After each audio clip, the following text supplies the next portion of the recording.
Thank you to tonight's Mic check, 1, 2. partner. We're good? Cool. We're going live? CDS and Sunfire, Mercantile, HCI, and your local Pete's Huts with 2 locations in person and 1 in Hillsborough. He is going to go all the way for a touchdown.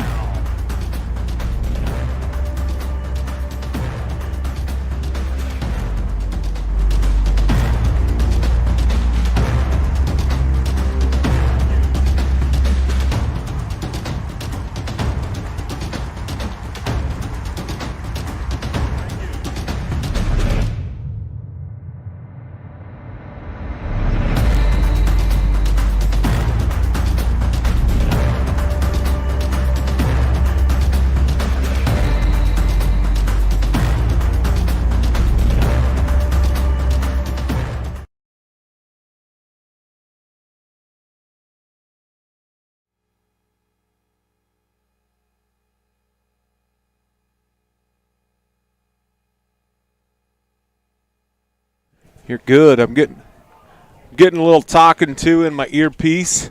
So I believe we are 33 minutes or probably 36 minutes away from kickoff. But welcome each and every one of you out there that has tuned in early. It is senior night here at Margrether Stadium. If you were here for the intro video, kudos to the Kaufmans. I don't even know what is the class. Interactive media, I believe, is what it's titled. It's got to be like a 600 level class. Yeah. But that was a pretty cool little intro video we got working here. Tonight's contest is going to feature the Canton-Galva Eagles. Just the one loss on their record, taking on the Central Christian Cougars, coming off of back-to-back losses. Of question tonight is senior Leighton Whitty. Don't know that he's practiced all week. Looks to be out there in his shoulder pads and helmet. So looks to be available if needed to be. Had an elbow injury, I do believe. So we're going to kind of talk you through it a little bit here before we get kicked off with senior night. I think senior night festivities are just a few moments away. We'll just step aside once that happens and let those be broadcast to you. Eagles looking pretty slick tonight with the white, just straight up white pants, red tops. Central Christian with the green pants, white tops with a little blue trim. The blue shoulders, yeah, that kind of threw me off at first when obviously I don't know as much about Central Christian than I thought I did, because when I think Central Christian, I don't really ever think about blue in their color scheme. So that's an interesting look from them. I kind of had to double look and see if their shoulders are really blue, and I think they are. Yeah, I kind of like the unis. Yeah, I like the cursive on the helmet. Well, I'm glad you can. It just looks like maybe it says Cougars on the helmet. For me, I'm kind of old. Yeah, similar to like our Eagles. Seems maybe be the style now, the cursive font. So yeah, like you said, the Eagles look slick out there with the red tops and the white bottoms. Oh, we do have something pretty cool. So each and every game we come up here into the booth, we learn about something new that's going on. We've got a drone, then we get an upgraded camera. Now, ladies and gentlemen, we have current weather conditions. So it's 55.9 degrees. Kind of feels like football weather. Yeah, it does. 8.1 mile an hour wind. Kind of, we don't have the flag up yet, but a little bit starting to shift from the north to the south. But just a slight breeze. Beautiful, beautiful, beautiful evening for football here in Canton, America, Margrether Stadium. Welcome the friends from just up the road at Hutchinson. Gonna be good. It's gonna be a good night. Yeah, looking at this afternoon, I kind of thought maybe it was gonna be a little cruddy for tonight's game, but it really cleared up, and now it's beautiful out. So it should be a great evening for some high school football. For those of you keeping track at home, that is the first time that cruddy has been used on this broadcast. But it was not a extremely pleasant day today at about 1 o'clock this afternoon. 11 o'clock was worse. Thought maybe it might rain. Turns out it didn't. Hey, how about the field? Yeah, the field's looking great, especially for, we're well ways into the season. It is October. You look anywhere else, grass isn't growing, but they've been able to still keep the field green and just looking spectacular. So shout out to the grounds crew here. Absolutely. Hey, we Canton-Galva graduated 9 seniors last year. Going to graduate some great ones again this year. So we're going to step aside and hang the microphone out the window here and talk about these seniors a little bit, and just let our PA guy bring this one to you. She's participated in cheer for 4 years, 1 year of softball, and 1 year of track. In addition, she's been involved 2 years of YAC, 1 year of NHS, and 4 years of Secret Santa volunteer. Her plans for the future is she's going to be at Hutch Community College, and she is going to major in nursing. Her favorite high school memory is being two-time KSHA Game Day State Cheer Champions in 2020 and 2022. Ladies and gentlemen, Miss Brinley Becker. It's all right.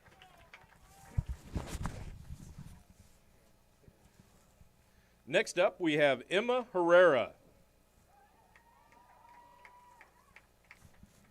Emma is escorted by Shauna and Tyler Jones and Paul Herrera. She's participated in volleyball for 4 years, cheer for 3 years, and track for 2 years. She's also been involved in youth group for 4 years, NHS for 1 year, FFA for 4 years, Stuco for 4 years, and leadership team for 1 year. Her plans for the future include going to Central Christian College to play volleyball, and her major is yet undecided. After Central Christian, she wants to go on to nursing school. Her favorite memory, since it's senior night for the cheer, it's going to have to be being your 1A state champs for 2022 with only 4 girls. Ladies and gentlemen, Miss Emma Herrera.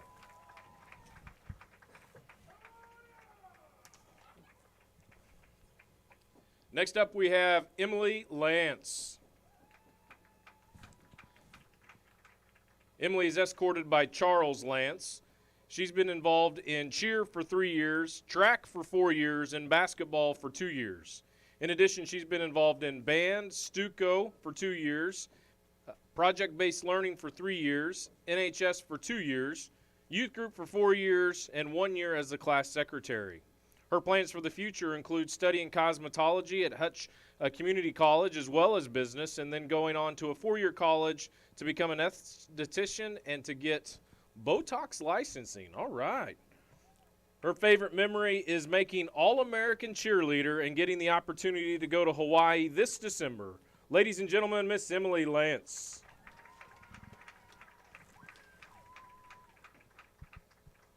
Our next senior is a little sick today, but is still here in the parking lot and can hear your cheers. Ross Burrell. Ross would have been escorted by his parents, Mick and Amy Burrell. He's participated in football for 1 year, basketball for 1 year, baseball for 3 years, and been involved in musical activities for 2. His plans for the future, he doesn't have a college in mind, but he'd like to continue playing baseball at the next level. His favorite memory is that everyone at the school was so kind and accepting when he transferred here for his senior year. Ladies and gentlemen, Mr. Ross Burrell.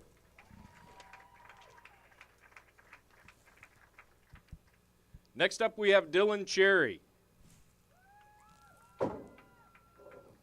Dylan is escorted by Jen Vogt and Steve Vogt. Jerry Vogt and Steve Vogt. He's been in sports for 4 years for baseball, 1 year for basketball, and 2 years for football, as well as 4 years for youth group. His plans for the future is to try to get on the pipeline and do some welding. His favorite memory is the senior campout on the football field. Ladies and gentlemen, Mr. Dylan Cherry.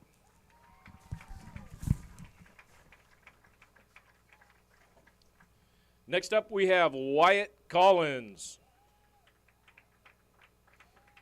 He's being escorted by Jeff and Natalie Collins and Jay and Jennifer Hurdle. He's been involved in football for 4 years, basketball for 4 years, and track for 3 years. He's also been involved in FFA for 4 years, powerlifting for 4 years, Quiz Bowl, a year of robotics, and a year of interactive media. His plans for the future remain undecided, and his favorite memory is the senior campout right here on the football field. Ladies and gentlemen, Mr. Wyatt Collins.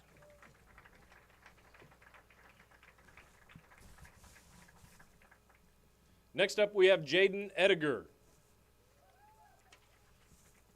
Jaden is being escorted by Brian and Julie Ediger. He's been involved in basketball for 4 years, football for 4 years, and track for 4 years. He's also been involved in FFA for 4 years, Stuco for 4 years, and National Honor Society for 2 years. His plans for the future include attending McPherson College and majoring in business and finance.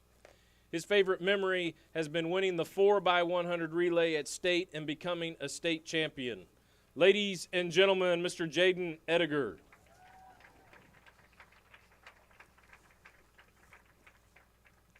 Next up, we have Damon Flores. Damon's being escorted by Tina Downing and David Rose. He's been involved in soccer for 3 years and football for 2 years. And additional activities have included powerlifting as well. His plans for the future is to graduate high school, go to college, and become an architect, and hopefully play college and football too. His favorite memory is being with his family and hanging out with my old cat. Ladies and gentlemen, Mr. Damon Flores.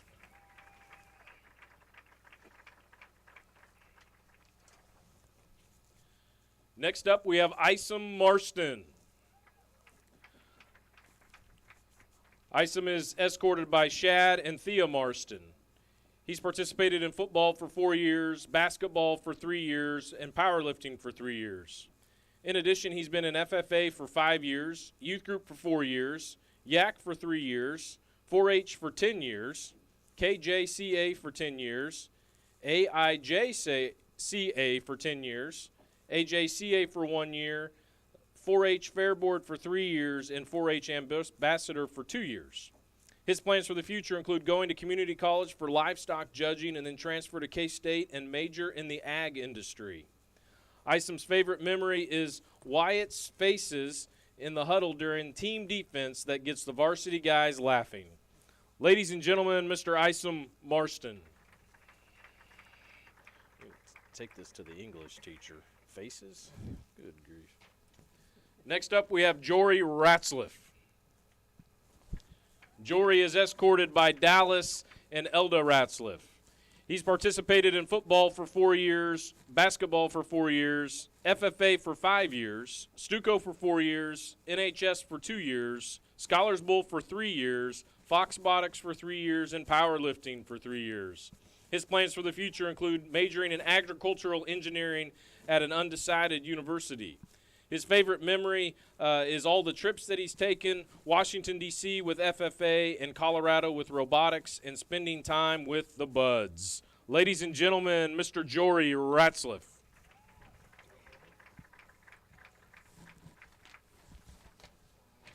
That's the last one I got. I don't know who you're missing. No, hold on. That's late already.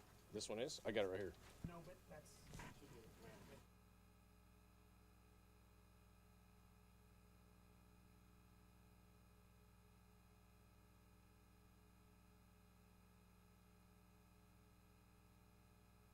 We got Lane McManus. Lane is escorted by Josh and Tina McManus. He's been in football for 4 years, basketball for 4 years, track for 4 years, and the cheer mascot for 2 years. He's also been involved in FFA for 5 years, been the Keisha Student Advisory Team member for 2 years, CPRA for 2 years, Kansas High School Rodeo Association for 4 years, Stuco for 4 years, and NHS for 1 year. His plans for the future include attending college to study animal science and compete in collegiate rodeo. His favorite memory is setting off the fire alarm in Miss Austin's room, testing the smoke machine, and convincing her she was getting fired. Ladies and gentlemen, Mr. Lane McManus.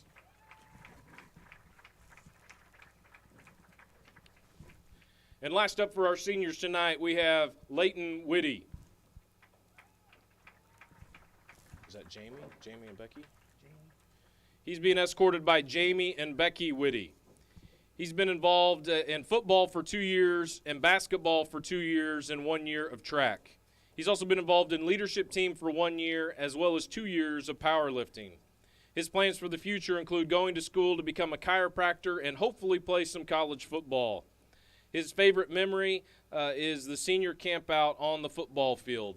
Ladies and gentlemen, Mr. Leighton Whitty.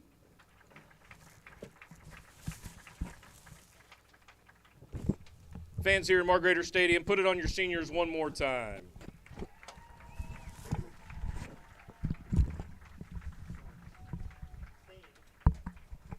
Sounds like we might have a senior night video.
All right, looks like we're back to the live shot of Margreter Stadium, this gorgeous field we have tonight.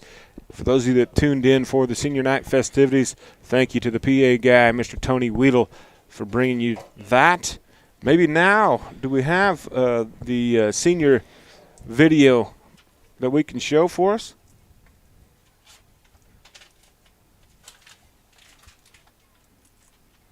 Maybe. Hey, do we have that senior video? You're good. You're good. We can talk over air. Just give us a cue. So obviously you can hear me talking down to our technical director, Mr. Kaufman, who brings you this broadcast each and every Friday night that we are home, Thursday night that we're home. Volleyball games been being broadcast. Basketball games will be broadcast. Does an outstanding job. What an evolution that this thing has become. We now have weather out here. Yeah, we got the little weather station set up south of the field, so we never have to guess what the wind's doing. We'll just check the weather report. There it is right there. Pulled up right on our screen. We got current conditions right now, 55 degrees. 55.2 degrees of the Fahrenheit. 3.8 mile an hour right now, so really wind's not going to be a factor in tonight's game.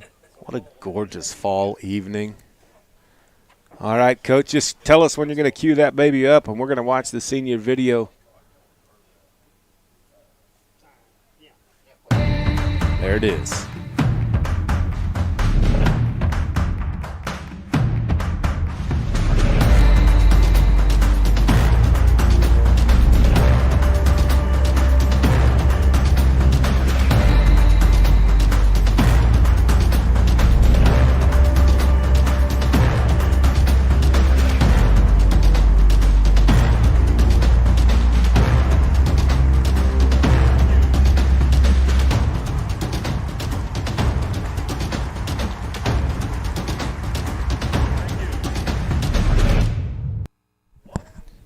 There it is, guys. Hey, and what a nice little production that this multimedia class has brought to you.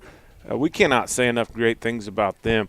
We talked about these seniors out there, the senior athletes, 3 senior cheerleaders.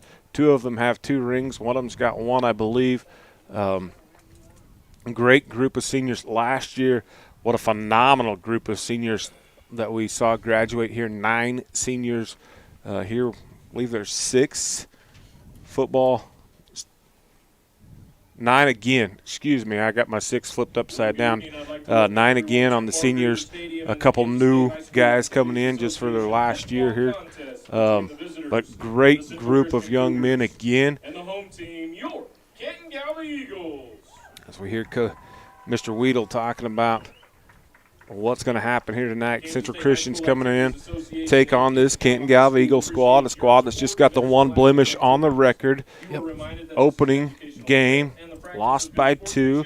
QB1 went down in that game, hard-fought game. One thing we've learned, we heard all last year what an athlete Leighton Whitty was. We finally got to see, we saw it on the basketball court a little bit last year. Kid that hadn't played basketball in a couple years. Saw glimpses of great athleticism when he got on the hardwood, but then we did see what an athlete he is that first opening night against Little River, and kid plays his heart out on every single play. Something that the coaches have had to learn to try to coach him through. You'll see him come off the field, if he even plays tonight. Young man is injured. Yeah, notice that his, I believe his left arm is in kind of a brace. So not exactly sure what's going on with that. He was suited up in uniform though, just had a brace on that left elbow. So we'll see. Yeah, word on the street is a hyperextended elbow. Yeah, that sounds kind of painful. Well, hyper anything doesn't sound just real great. But That's bending things the way they don't want to go. that's right. So Central Christian started off hot, 3-0. Yeah. Had a couple losses here the last 2 weeks. But something, 2 weeks ago we heard Coach, or 3 weeks ago we heard Coach O saying, hey, you better circle this one. The Eagles are going to be in for a hard fight, a hard contest here on October 6th. Something that they were sure concerned about in this contest. Oh, we're going to go ahead and give that one right now. Mama C's again providing hot meals for the coaches and the officials. She told me that she was going to get us some. Told her it was kind of hard for us. It's really hard for us to talk, period, let alone eating a hot sandwich. Yeah. So, but we appreciate Mama C's right on Main Street. She's open Monday through Friday for breakfast. And then lunch, she's got one of the greatest salad bars out there. Swing up there, and then a special every day for lunchtime. Mama C's, CG grad, CG alum, Miss Carla Ham, Mama C's. Go see her. And guys, if it's your night to cook and you don't want to go out, sneak up there before work hours close. Get a take and bake from her, warm it up, and I promise you, you will get some brownie points for that. Yeah. With the idea of senior night on the topic of it, looking across the board here at Central Christian's roster, they've only got one senior on the team, and number 5, Justice Huff. So kind of a younger team in the Central Christian Cougars, as, they have one lone senior. It's something you don't see very No. often. Well, we're about 14 minutes away from kickoff. It's 11:28 on the clock. Again, what a beautiful, beautiful job. Shout out to the grounds crew here. It looks like this grass has been painted green. It hasn't. I can promise you that, but it is green. Yes, It is October. Looks gorgeous. You look across here, you can see the park in the background. It's not so much green. Nope. Looks like everything else that hasn't had a drink of water in, I don't know, ever. It's dry in our country, but it's green on this beautiful stadium, beautiful field, as the seniors cheerleaders are starting to make their way out there for this entrance. Should be a great night. What a beautiful night. Hey, we want to welcome our friends up there right next door to Mama C's, is Main Street Bar and Grill. They got this broadcast going on up there. Got great eats. If you haven't partaken in dinner at Main Street Bar and Grill, you are missing out. Just absolutely delicious food. Another one of the Canton-Galva alumni now owns that. Oh, there we go. I'm hearing that the drone might be flying for the intro, so that'd be kind of cool. But at any rate, I'm going to finish my thoughts on Main Street Bar and Grill.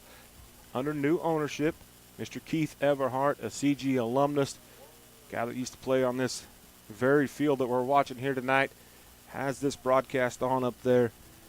And I'm here to tell you, it's not normal bar food. No, it's not. It's really good food up there. And like you said, for anyone listening, even if you're from Hutchinson, make the trip down, I guess up north, and give Main Street Bar a try, because it's definitely worth the trip. They got great food there. Last time I was there, or last time I got food from there, got the wings. The wings were amazing. I think they started them on the smoker, tossed them in some sauce, maybe threw them in the fryer. They were really good. Yeah, I mean, there's been more than once that I've made the trip to Hutchinson to the airport steakhouse. Yep. Trust me, those of you from Hutch listening to the broadcast, it is worth your trip to come down here, patronize our friend Keith at Main Street Bar and Grill. I promise you, you will not be disappointed. We're starting to hear little pregame music, little something. The lights are already turned on. It's the first time we've had that. Yep. Obviously, they're not shining, but the shadows are cast across this field already. It is a great night for football. It's Friday night, baby. Yeah, it's finally that first game. We're coming into it. It feels like football season. It really feels like fall. This is just the perfect weather to be out playing in. I'm sure it beats that first game when it was still 90, and last game we had here was kind of rainy. So you can't ask for better weather than what we have right here, right now. Yeah, it is football season, baby. It is, and really now's the time to shine, right? We're starting to get closer to playoff season. Yep. It's time to start playing your best football. Canton-Galva coming off of a big win at the half, I believe, last Friday night. I was not able to make the trip. You weren't able to make the trip either. You had a little something going on. Yep. But it is, we are under 8 minutes on the clock. Talk to us a little bit about what these seniors are what's going through their mind right now. Oh, yeah, senior night. Not that you're wanting to come into every game and perform, but when it's senior night and you're a senior, you're trying to have the best game that you can have. Not saying that they wouldn't on a normal basis, but just kind of with the hype around it, being able to go out in front of the stands, in front of the game, get your parents out on the field. It's just a great feeling, and I know these seniors, all of them are going to have a little extra juice for say, and they should all be trying to put on a good show tonight. Yeah, and what's going through their mind a little bit is, hey, this isn't going to be the last time we play on this field. But we got to take care of business tonight to make sure of that as well. Exactly. So QB1 tonight will be senior Jaden Ediger. Lane McManus expected to line up in the backfield beside him. Look for a huge night again from Leighton Whitty if he goes. Again, he's got a bummed elbow. I don't know that he's practiced all week. He is suited up. I'm guessing that's Collins with the flag. Yeah, number 22, Wyatt Collins, bringing out the flag for us. We might have had a cheerleader hit the ground. Every once in a while, you got to take one for the team. Yeah. It's all right. It's okay. Well, ladies and gentlemen, at this time, to bring to you the defensive starters. Number 3, Lane McManus. Senior Lane McManus. Got a gold medal around his neck in the 4x1 last year. Everything. QB1, number 5, Jaden Ediger. Kid that's battled injuries all year long, all of his career. The most brilliant man probably to ever step onto this field. I mean, no disrespect to anybody else, including you and I that walked out there. Number 16, Jory Ratzlaff. Number 21, Custom Champ. And number 22, senior Wyatt Collins. Look for him to do great things tonight. Little brother, number 33, junior Noah Collins. Number 52, Dylan Cherry. 52, senior Dylan Cherry getting the start tonight. And number 57, Isom Marston. And the Iceman, number 57, Isom Marston. Your Eagles are head coached by Shelby Hoppus and assisted by Brad Willems, Zach Hoppus, and Ted Regier. Eagles coaches Hoppus, Willems, and Regier. That'd be Shelby, Zach, Brad, and Ted. Ladies and gentlemen, we're going to step aside as Miss McKenna and her pet brand bring us our national anthem. Of Miss Megan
There is just something a little bit different about a pep band on a Friday night.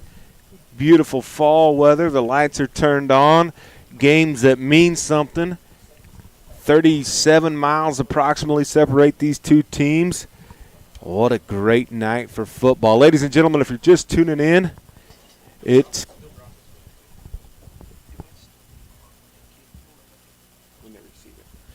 so, ladies and gentlemen, it is, again, we are up here in the booth. It gets a little bit multi-directional as we're right next to the scoreboard, right next to the PA guy, but we're going to try to do the absolute best job that we can to bring to you a fun broadcast. And I welcome into the booth tonight a guy that's got one of those rings on his fingers that says state champ, a guy that was a valedictorian for his high school class, a guy that's got a pilot's license, a guy that's going to get married in not very long, just a short time away, a guy that just 7 days ago was in Seattle, Washington, flying an airplane, Mr. Keaton Littrell. All that was true. Good to be up here, and I can't wait to announce another Canton-Galva football game. Always look forward to it. It's always a great time being up here in the booth. Looking out at the field right now, captains for tonight is going to be Jory Ratzliff, Wyatt Collins, Jaden Ediger, and Lane McManus. Listen, it's been like 25 years since it was senior night. It's only been about, 4 years for you since it was senior night, maybe just 3. 3, yeah. I'm here to tell you the juices are flowing, baby. Yeah, it's time to go hit somebody. The old white hat's done flipped the old corn up in the air. It is ready to play some football. Buckle your chin straps, put your mouthpieces in. Looks like Central Christian has won the toss, has elected to receive. We saw, now the flag has picked up a little bit out of the north. Looks like a north breeze.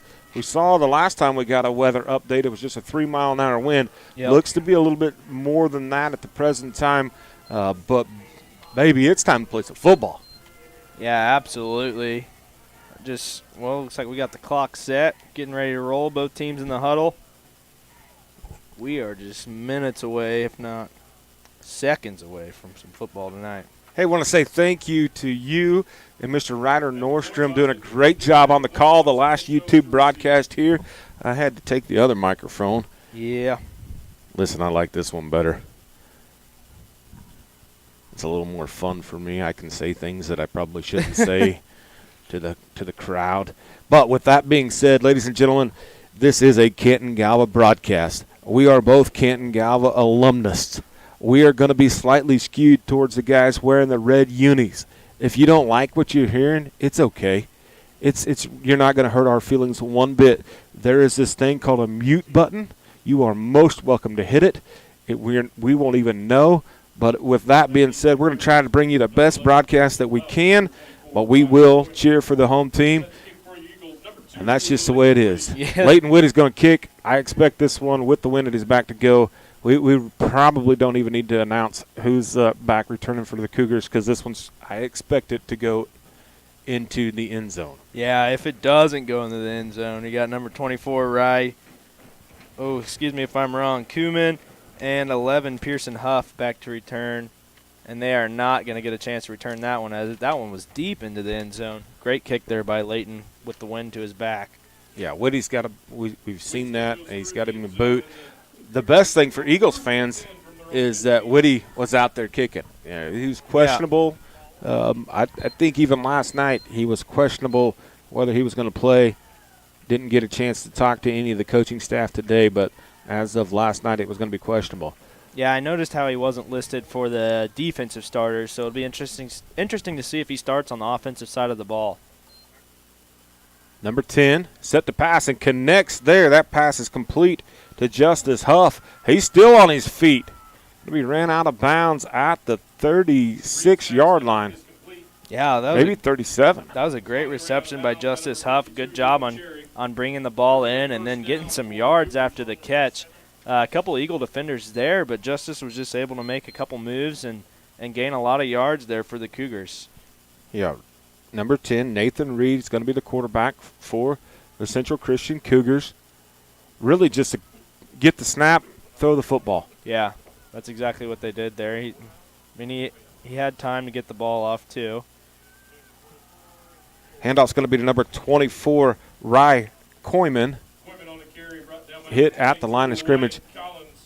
Collins, the tackler. Reed kind of missed one there as Custom Champ was rotating over extremely late. Quick snap that baby. Had his wide receiver out there on the right with basically uncovered. It's going to be second down, 9 to go. 2 wide receivers to the left. Koyman's passes to number 7, Tucker Clark, brought down by Jory Ratzlaff. Bring up 3rd down and 4. Yeah, 3rd down and 4 here for the Cougars. We've seen them kind of incorporate a lot of stuff between passing, running, and then now we've seen like kind of a little screen pass. So really mixing up the playbook here on the first drive. Yeah, and again, I mean, we got a flag here. It must be Cancer Awareness Night. It's going to be a first down for the Cougars as Canton-Galva came across the line of scrimmage early. There we go. We got an encroachment. Oh, White Hat got it wrong to start, but he got it figured out. Yeah, we're sending a guy on a blitz there, trying to time it up, and kind of noticed that maybe a couple games ago where we might have been doing the same thing, but wasn't called in that game. I think he finally got caught. Well, Troy Palomalu was extremely early on that one. 2 wide receivers to the left, running back. We're going to roll out to the right and look to pass. That pass is going to be incomplete, intended for Pearson Huff. Yeah, that penalty there gave him a new set of downs. Now it's going to be 2nd and 10 after that incomplete pass. Notice that Jackson Crislip, another freshman, has came off the field. So I mentioned number 21, Custom Champ, getting the start. Didn't get to start the very first game of the year, but he's been a starter ever since, just a freshman, something you don't see very often. Man in motion, met in the backfield. That's number 52, Dylan Cherry, with a great play there in the backfield. How about the senior getting the start tonight? Dylan Cherry blowing that one up. It's going to bring up 3rd down and let's call it 15. Yeah, Dylan Cherry was all over that play. That was a big play for the defense there as they're now, yeah, like you said, looking at 3rd and 15. Way to stay home. Yeah. See what head coach Matt Barnett calls up here. 3rd down and 15 from the 37-yard line. Have to expect that they're going to go for it here. It's 2-down territory. Jailbreak screen here is coming, though. We're going to get a holding call here. And the CG faithful like that call. You and I as linemen, I don't love that call. Yeah, and, I mean, even on a screenplay, there's really no reason to make that hold as screenplay. You normally block your guy for a second and let him go. So that's unfortunate there for the Cougars, as that's going to back them up even further when they could have probably had a first down. Yeah, great play call, by the way. I said, what's Matt Barnett going to dial up? Dialed up a great play call. His lineman's trying to do some work. Yeah, it's going to be 3rd and 25. That'll be from the line of scrimmage. It must have been from the spot which was past the line of scrimmage. And again, really, that's just a tough one there. The guy with the ball runs by you. You don't know that. You're engaged, and the defender tries to break away from you. The jersey pulls. By the rule book, it's a hold. Eagle fans love the call. Cougar fans not so happy with it. Going to roll out again. That pass is going to fall incomplete. Yeah, it was intended for number 5, Huff. Justice Huff. Just a little bit underthrown there, as Huff has got a lot of height out there. Might be the tallest guy on the field, so I'm sure they'll be looking to maybe get him on a deep ball again. Yeah, and the Eagles DB's not the No. tallest fellows out there. McManus is going to be back to receive this punt. Looks like number 32, Jaden Lynchide, going to punt. Barely gets it away. It's going to fall. Get away from it if you're Eagles fans. Number 7 and 5, Clark and Huff there to down the football. So that penalty really cost the Cougars in that opening drive. Yeah, Central Christian had quite the offensive drive going. They had a lot of stuff working for them. Just had, really one penalty that just kind of killed everything for them. So now we're looking at Canton-Galva with the offensive drive here. Yeah, empty backfield. Jaden Edgar by himself. McManus lined up to the right, now goes in motion. He's going to be in the backfield to the right of Edgar. Edgar's going to run around the left side, going to be tackled, hit hard. That tackle was made by number 11. Yeah, that's Pearson Huff, who made a great play there, was able to get in, lower his shoulder, and bring down Edgar. Still a gain about 5, though, so good run by Jaden Edgar. Substitutions for Canton-Galva. Nightingale, the freshman, comes off the field. Woody is out there. Young man's got wheels. Canton-Galva does have speed. Most of it comes from number 3 and number 2. And then 4x1 state champion number 5, Edgar McManus, talking about speed, gets around the right side. Yeah, after picking up about 12, I think it was number 7, Tucker Clark, who was able to get him forced out of bounds. But like you said, not until after he got the first down, so it'll be a new set of downs for Canton-Galva here. A little slow in moving the sticks. The White Hat not happy with the Canton-Galva sideline. Gives them the old sideline warning. Get back over there in the box.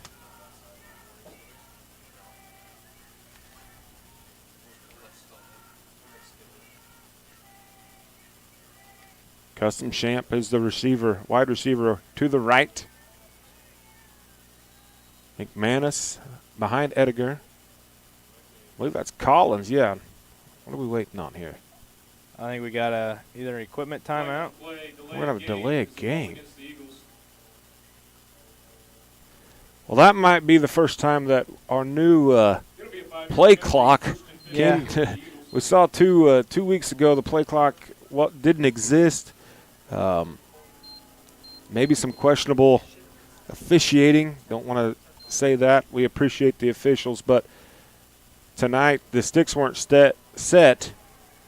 Nice play here by the Cougars. The sticks weren't set, and the play clock got started very early. Yeah, that run by Leighton Woody, he wasn't able to go anywhere with it. Brought down about the line of scrimmage. Yeah, so it's going to be 2nd down, 15. Eagles look to the sideline, going with their no huddle as they always do. Champ, the receiver, to the right. He's defended by number 7, Tucker Clark. Fake here, going to air it out. Got his man. Making a move is Collins. He's going to have enough for the first down. Going to pick up about 17. Yeah, than our receivers. And so that was just a great option to go to the tight end and Wyatt Collins. As like you like to say, he's always open. That's why you throw it to the tight end. Ball's going to be at the 29-yard line. Nobody in the backfield with Edgar. All sorts of motion going on. Collins now moves to the left-hand side. He's going to jump offside. It's going to be 1st and 15. Eagles. Penalties on both sides of the ball. Full start is the call against the Eagles. Back them up 5. Yeah, they just don't really seem to be firing on all cylinders right now. Kind of a slower, choppy start. It's the cooler weather, man. You got to have something to blame it on. Ball's going to be at the 34-yard. McManus behind Edgar. Fake to McManus. Edgar's going to keep. He's going to be hit behind the line of scrimmage. Going to cough up the football. I think they're going to call it down. The White Hat is pointing at the ground. I believe that is the correct call. He was going down. And he is ruled down by contact. And as his left arm, which is where the football was at, hit the ground, the ball popped loose. Yeah, so it's still going to be Eagle football here, but it's 2nd and 13. Woody with that heavy brace on the left elbow comes back in. Nightingale in the jumbo package comes off. That's a little tongue-in-cheek. He's still got a lot of growing to do, number 66 does. Pass is complete to Whitty. Whitty making a man miss, making another man miss. He's going to find pay dirt. First touchdown of the evening belongs to Leighton Whitty on a pass from Mr. Edgar. That touchdown brought to you by our friends at the State Bank of Canton. Reminding you to soar to success with the State Bank of Canton. What about making 3 guys miss right there? Yeah. What a move by Jaden Edgar, followed by another move, and then, Leighton Woody. Several moves there to find pay dirt. Yeah, his elbow may be dinged up, but his legs sure aren't. He was able to make some moves on that play. McManus goes in motion. Edgar keeps. Not going to get there. He is stopped short. Number 11 making that play.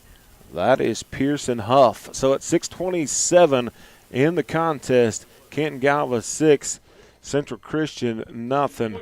Hey, there it is on replay. 1, 2, 3, 4. Cuatro amigos missed on that one. Leighton Whitty.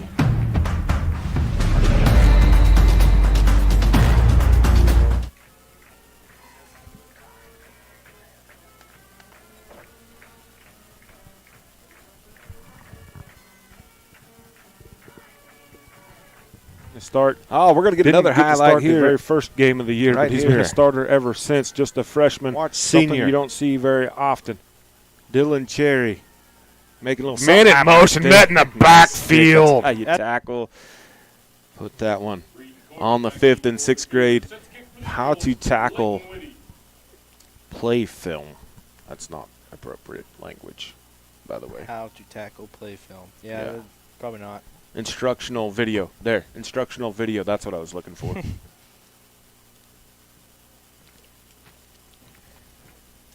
All right, Whitty set to kick again. Last one went 5 yards deep into the end zone. See what he does with this one. Does it again. This one might have a chance, though. It's going to be a touchback. Kind of a new rule for, I don't know when they put that one in. Was that in place when you were playing? If it breaks the plane, it's an automatic touchback? I don't remember. I wasn't ever back there receiving them, so it didn't really affect me much.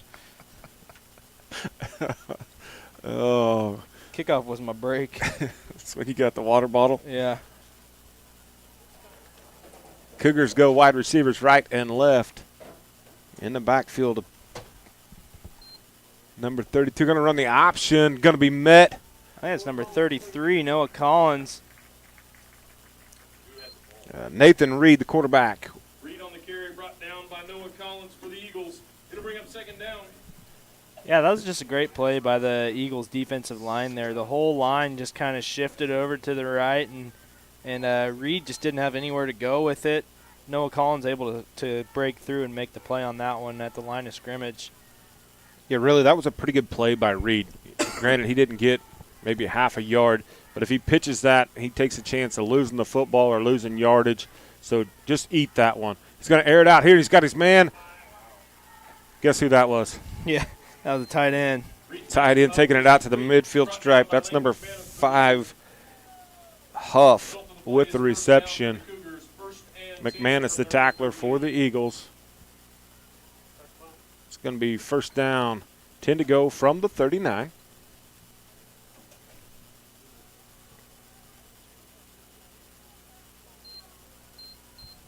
It's 8-man football. The tight end is always open. It's just the way it works. Option to the right. Oh, Lane McManus. Hey, that how to tackle instructional video. Yep. Cue that one up, baby. Nice stick by Lane McManus. Yeah, great play there by Lane McManus.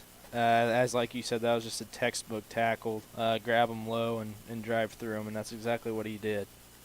Yeah, head across, drive through, hit him at the midsection. That is absolutely how you coach it. Acts like he's a senior. Yeah, as we got number 5, I believe that's Justice Huff, split out to our side. Looks like they might be looking for him again, as they do. Oh, he's going to be out of bounds, though. Nice throw and catch, but he's out of bounds in coverage, the freshman custom champ. Bring up third down for the Cougars. So it'll be third down here. Yeah, that was an impressive catch. It was just a yard out of bounds. Hey, that kid looks pretty darn good at Yeah. catching the football. As you mentioned, he's got some height to him. Going against a pretty good chance a shorter defender in the Canton-Galva squad. I know our basketball coaches would sure like for this Eagle team to stretch just a little bit. 2 wide receivers to the left, 1 to the right. We're going to have a quick snap here. Going to roll it out to the right. It's going to have a chance to be picked off, but it is not. Just breaking up the play is number 5, Edgar. Bring up 4th down, 10 for the Cougars. Yeah, that ball was pretty much gifted to Jaden Ediger. He just wasn't able to intercept it, but good thing that I was able to get it knocked down, as it'll be a Cougar 4th down here. About 10 yards to go. Yeah, I guarantee he'd like to have that one back. Yeah. Looking at the drone footage there, isn't that pretty cool? What other broadcast do you get to look at some live drone footage? Oh, what a punt here into the little bit of a breeze. Sticks it. McManus picks it up. Goes backwards a little bit. It's going to be taken out of bounds at the 11-yard line. That's going to be a block in the back. That's exactly what it was just a blatant block in the back that's going to be called here. So that's not going to be good for the Eagles. Now that'll bring up 1st and 10 from the 5.5-yard line. That was Keaton Miller, the tackler for the Cougars. So a 15-yard penalty actually turns into a 5-yard penalty, but still Eagles with very poor field position starting at their own 5-yard line.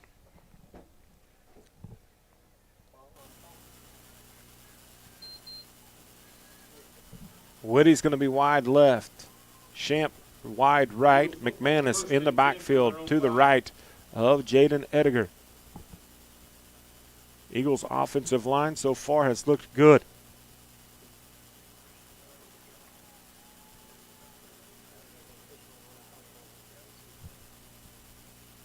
McManus is in his own end zone. Chance for a 75-yard play right here. Handoff is to McManus. He's going right up the middle. McManus makes another tackle. You're not going to catch him. He won the 4x1 for a reason. He is going to hit pay dirt. 75 yards for the man, the senior, Lane McManus. What a play there by number 3, as he was able to get through the line of scrimmage there and just kind of turn on the jets. Didn't have to really make any move. His pure speed was enough to get the job done. Great run by Lane McManus. Lane McManus, 75 yards for your State Bank at Canton touchdown. Oh, baby.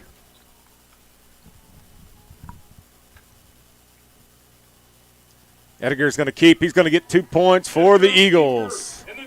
Hey, Coach K, bring us an HCI replay, 75 yards. Lane McManus, the senior. How about right about now? Chance for a 75-yard play right here. Handoff is to McManus. He's going right up the middle. McManus makes another tackle. You're not going to catch him. He won the 4x1 for a reason. He is going to hit pay dirt. Listen, Lane McManus did the easy work. He showed off his speed. Well, let's give a shout out to the big fellas up front, opening that hole. Lane with the good feet breaks the one tackle, and then the God-given speed just to be able to outrun everybody. But a kudos and a shout out to the big fellas up front, opening that hole, making that 75-yard play possible. And that HCI replay, what a beaut. What a beaut. 4:12 remains in quarter number 1. Canton-Galva 14, Cougars 0. Chance for a 75-yard play. You hear right our here. HCI, our PA guy, Tony Weedle, talking about tomorrow the FFA pancake feed.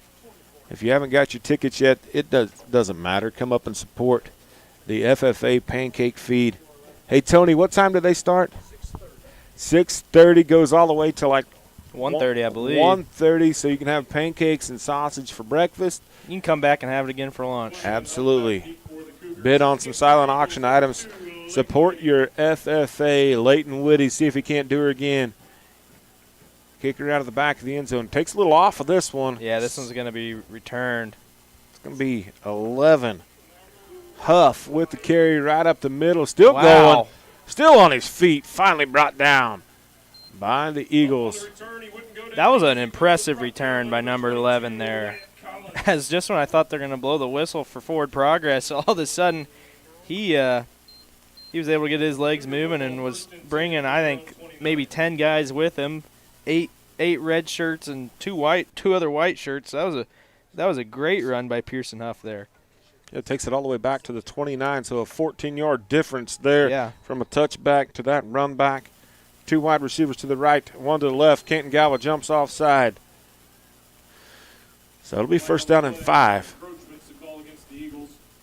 Several penalties here in the early goings of this contest.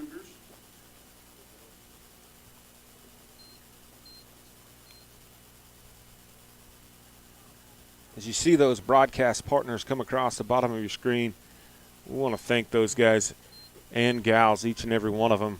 Guys like Joe Allen at Canton Lockers, the folks at MCDS over in McPherson and Sunflower Mercantile, of course, the State Bank of Canton, bringing you each and every one of your touchdowns here tonight, scored by the Eagles. Cougars line up with a man in motion from left to right. Looking to pass here. Got his man. Going to be picked off. Interception. Edgar with the pick for Canton-Galva. Gets it to the midfield stripe. Yeah, you know Edgar wanted that one back from last drive, and you know he's been thinking about it, thinking, man, I could have had an interception. Well, he was gifted another chance, and he hopped on that opportunity. So great play by number 5, Jaden Edgar, on bringing that one in and turning the ball over to this Eagle offense. Yeah, this Canton-Galva defense last year set the state record for interceptions and interceptions returned for touchdown, led by Mr. Vincent. Eagles looking over the sideline. Got one wide receiver by himself out to the left. McManus now on the left-hand side of Edgar. Going to be a lead quarterback run. Not much doing here. 24, the tackler. That is Rye Koyman. Rye Koyman. Hey, let's do it. HCI replay right quick if we can with the interception.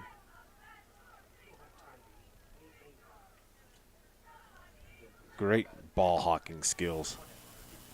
Thanks, HCI, for bringing us that instant replay. Nobody in the backfield with Edgar. Two wide receivers left. McManus to the right. Now he goes in motion. Little jet sweep action. Makes a man miss in the backfield. He's going around the left side. Lane McManus with green grass in front of him. He's going to be ran out of bounds. That tackler for the Cougars is number 10. Nathan Reed, quarterback and defensive back. But a great gain by Lane McManus.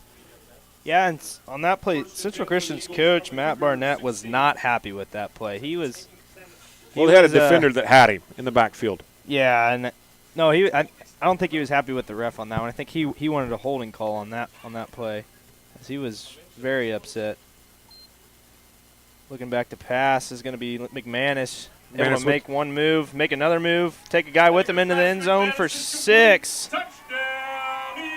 Edgar McManus with your State Bank of Canton soaring to success with that touchdown from Edgar to McManus. 2-point conversion pending here. Nice pass, nice catch, but a great run after the catch, breaking some tackles, finding the end zone. McManus over here going to get him a little water. We're going to have a timeout here So you talked about the head coach being a little upset, a little frustrated. He's going to take a timeout and just going to talk to his squad here. Coach Matt Barnett. Yeah, and I think that's a great idea. At the beginning of this game, it was a really close ball game. Kind of felt like both teams were really competing, and now the Eagles have kind of been able to get their machine going on all cylinders. I'm sure Central Christian's looking at this, not wanting it to get away from them. So I think it's a great opportunity to get your guys grouped together and get them back in this before it gets out of hand. As HCI brings you that instant replay, Edgar to McManus for the State Bank of Canton touchdown. 2-point conversion pending right here. Yeah, and I agree with you. You can't take those timeouts with you. Maybe you don't like to burn one for a 2-point conversion, but I think that's just talk to your squad type situation. Yep. He's got a good team out there. They were driving first possession, shot themselves in the foot with a holding call right up the middle. Feed the senior. Wyatt Collins gets 2 points for the Eagles. Yeah, after that 2-point conversion, your score is now Canton-Galva 22 to Central Christian 0. As we will prepare for a Canton-Galva kickoff here, see if Central Christian can get something going on with the offense. Yeah, and after that last great return by Central Christian, I expect Coach Hoppus to tell Mr. Whitty, hey, dude, put a little extra on this one. Yeah, go ahead and put this one through the back, buddy. Yeah, that last return was pretty dangerous, as Pearson Huff showed there that he can be a weapon in the return game. So, yeah, definitely if you're Leighton Whitty, put a little extra juice on this one. Yeah, use the right foot. Maybe even try and put her through the uprights. Don't leave any question behind it. That young man proved that he was extremely tough to bring down. Looking at that flagpole, the flag is completely still now. I wouldn't say there's any bit of wind. Also, we're raffling off that signed KSU football. Even you Cougar fans can come get involved in that fundraiser here for the Canton-Galva Site Council. So Whitty's set to kick again. Seen a couple touchbacks and then a really nice run back on the last one by the Cougars.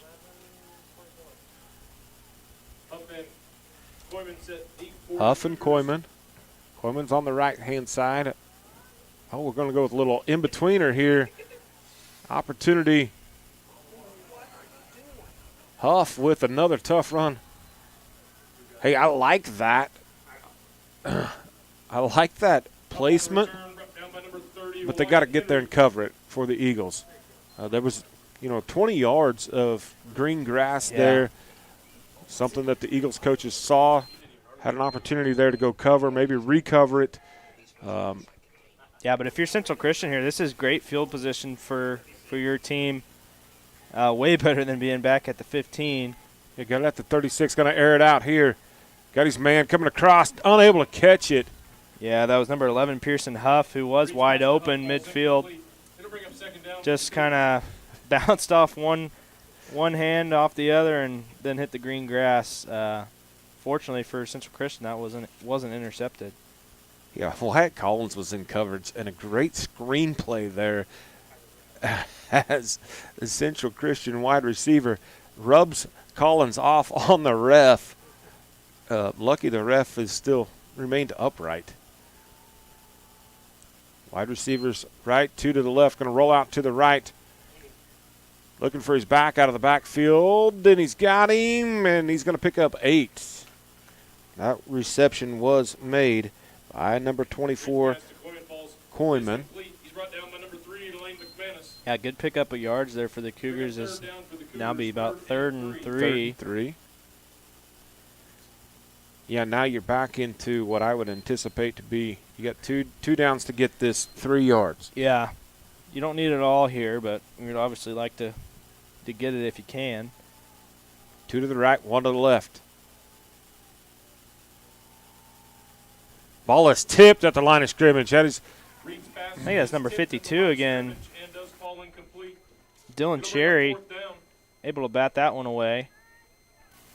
One thing I've noticed here on our side we are giving their receivers a lot of respect as form of cushioning.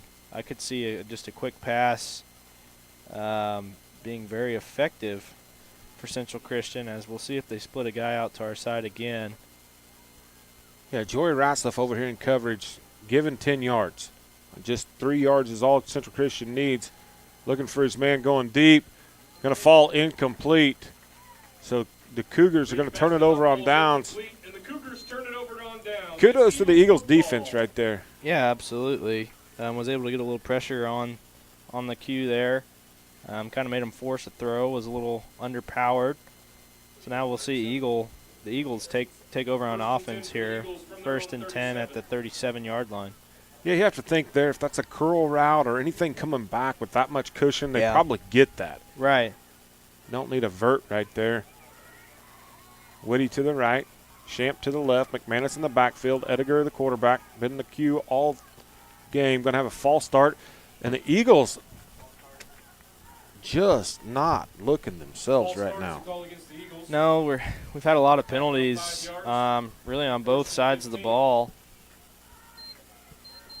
as that's just going to make it a little bit harder for them on this offensive drive. 2 minutes, 1 second in this quarter. It's now going to be 1st and 15 for the Eagles. Going to run the same play here. Running verts, got Whitty streaking down the sideline. He's going to make the catch. What a grab. In coverage for the Cougars, number 7. Yeah, that was just man-on-man coverage there, and Whitty got his guy beat, was able to jump up, grab the ball.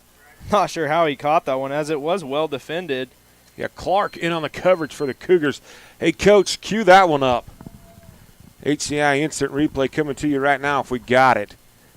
What a catch on your backside. We don't have it. We're going with the sideline angle here with the camera. Whitty in motion. Give to Leighton Whitty. Going to let him finish it off here after the beautiful catch. He's going to find the end zone. Leighton Whitty, the senior, with the State Bank of Canton touchdown. Yeah, and that 2-point conversion was thanks to a lot of good blocking there by the Canton-Galva O-line. Hey, that wasn't a 2-point. That was a touchdown. 2-point You're conversion is what we're doing now. Yeah, after we score 6, then you try to go for 2. Well, I'd run the same play if I were them then. Hey, that'd make it easier for us to make the call. It would. One of us would have a chance of getting it right for a change. Here we go, tight formation for the Eagles. McManus is in the backfield. He's now going out of the backfield. Edgar with mustard on that football. He put something extra on that. It was going to hurt if you tried to catch it. Yeah, I don't know if there was someone he didn't like standing out behind the end zone there or what. No, for as many good throws as he had, we got to give him got Edgar Whitty. He put some air down this one right here. He's going to make Whitty the catch. What a grab. In coverage for the You can tell that elbow's bothering him. Thanks to HCI for bringing us that instant replay. And then here, Coach Hoppus says, young man, you made a beautiful catch. Go ahead and finish it off.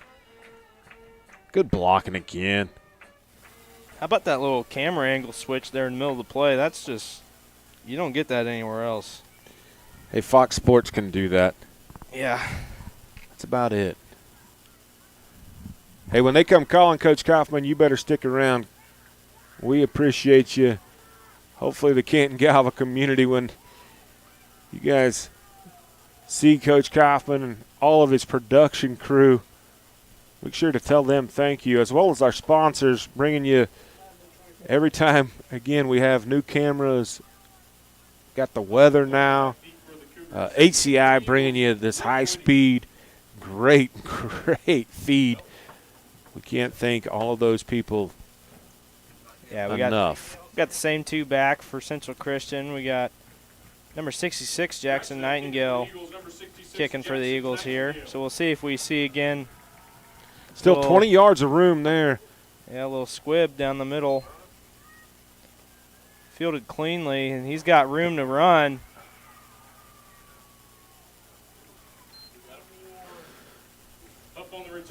Custom Champ brings down the return man. That was Pearson Huff, number 11.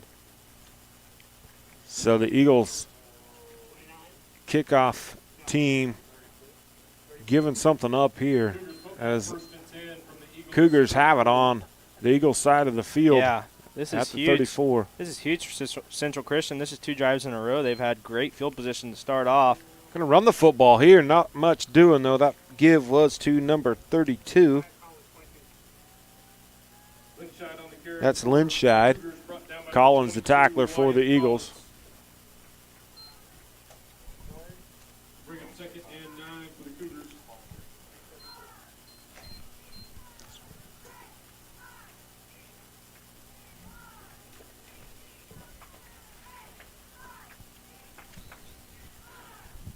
Second down 9 for the Cougars. Linscheid in the backfield. Nice little wide receiver, kind of a screen there. Ratzliff, the tackler for Canton-Galva. Number 16, Jory Ratzliff. Gonna bring up 3rd down. Yeah, pick up of a few there, as it's going to be 3rd and 4 yards for Central Christian. It looks like they might be taking a timeout. I believe Pearson Huff. Sorry, end of quarter. Yeah. And that's the end of the first Huff, I quarter. believe, With your caught Eagles that pass.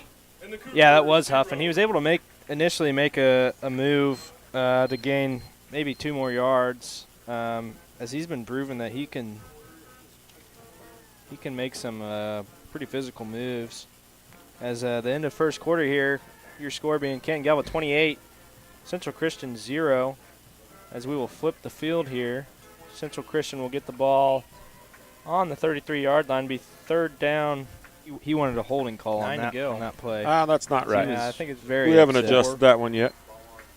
Looking 4 or back to 5 to pass go is here. going to be It'll be McManus. 4 to go. Able to make one move, make another move, take a guy with him into the end zone.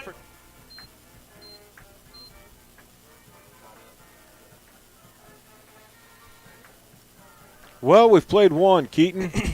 Yeah.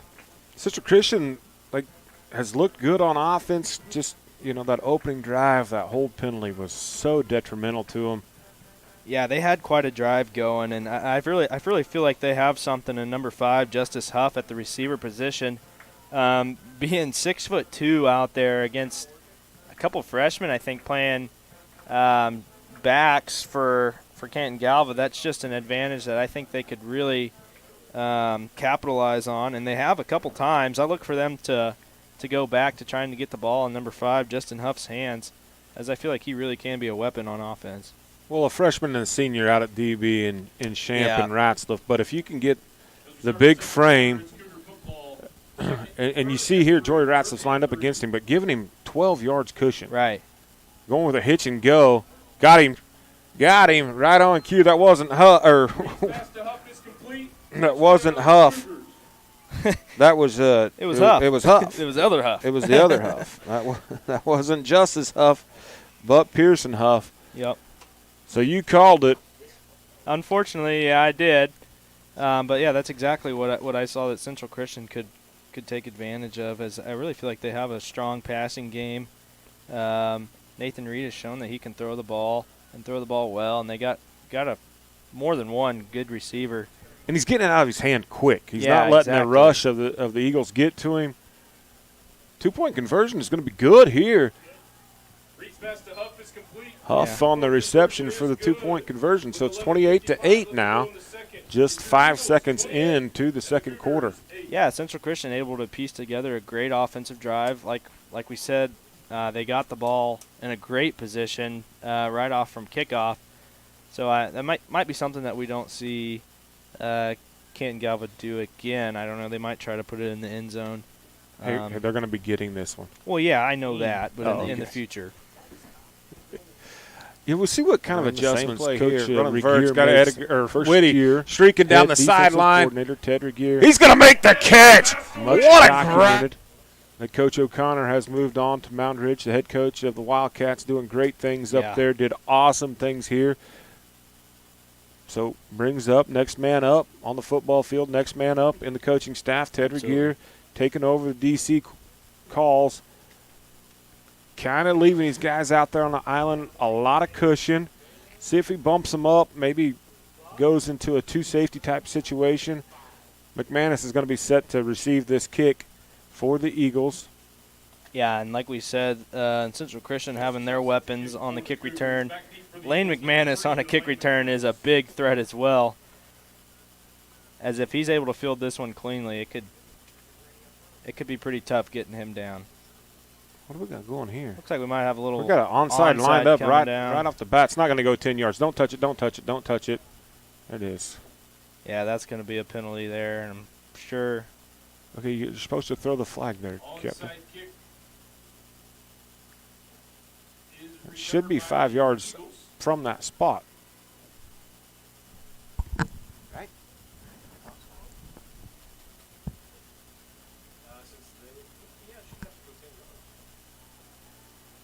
Well, the coaches aren't throwing a fit. Turns out I was wrong. You just going to be Eagles football right there. Sounds good to me. Canton-Galva football from the 36. Give me a rule book. Someday I'll read it. 2 wide receivers to the right, 1 to the left. The one to the left is Leighton Whitty. Now we have a flag here. We're going to have a delay game? No, procedure. Oh, boy. Well, back in the day, what'd you guys have to run for penalties? Depending on the game. If we had a bunch, then yeah, we were running for them. I don't really remember, but yeah, there's some sort of running involved, and I'm sure there will be after this game. Unfortunately, I mean, some games are just like that. This game's been one of them for Canton-Galva. A lot of penalties going against them here. Again, split wide receivers, 1 to the right, 1 to the left. McManus right up the middle. Got a little seam with a little stiff arm action. Lowers his shoulder. Going to be out of bounds at the 29-yard line. Number 7, Tucker Clark, the tackler for the Cougars.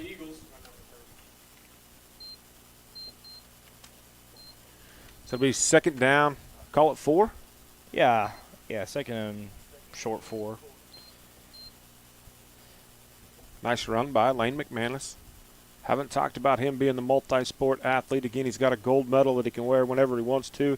Part of that 4x1 state championship team. Great at the basketball, great at the rodeo. Sits number 2 in the state in the team roping right now. Right up the middle is Edgar. Makes a man miss, another man miss, and then tackled there hard by number 10, Nathan Reed. Yeah, that was a great play by Nathan Reed. Able to kind of make a open field tackle there as Edgar was getting ready to break free. Pretty soon it was number 10, Nathan Reed, in there stopping the play. But not after a first down was picked up. Going to be 1st and 10 for the Eagles here. Yeah, Reed prevented a touchdown there, but first down gained by the Eagles. Eagles again look to the sideline for the play. We don't have it. That's the one thing that we don't. We're going to have another clock by next season. Bringing you the play clock because it's now down to 5. Quick pass here out in the flats. Blown up by the Cougars. Yeah, they were all over that play. Eagles were lucky to get back to the line of scrimmage on that one as that play was just sniffed out and defended perfectly by Central Christian. Yeah, Huff made that play. The Pearson variety, number 11. Jumbo coming in here as Nightingale checks back in as an extra down lineman for the Eagles.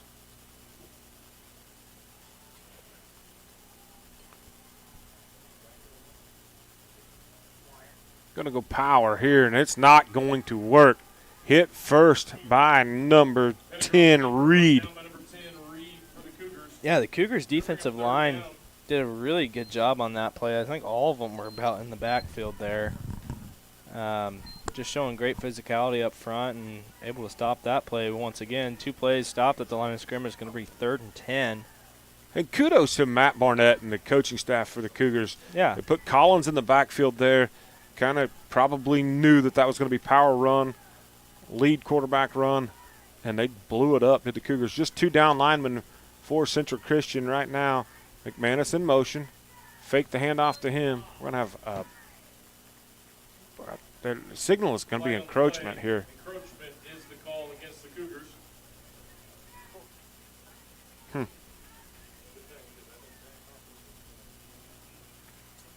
So it'll be 3rd down and 5 now. Little gift here. 3rd and 5 from the 19. 3rd and 5 for the Eagles. White Hat winds the clock after the penalty. 10:36 and counting down in this opening half of play. Edgar appears right now to be by himself in the backfield. Eagles don't have the play in yet, and we're at 8 seconds on the play clock.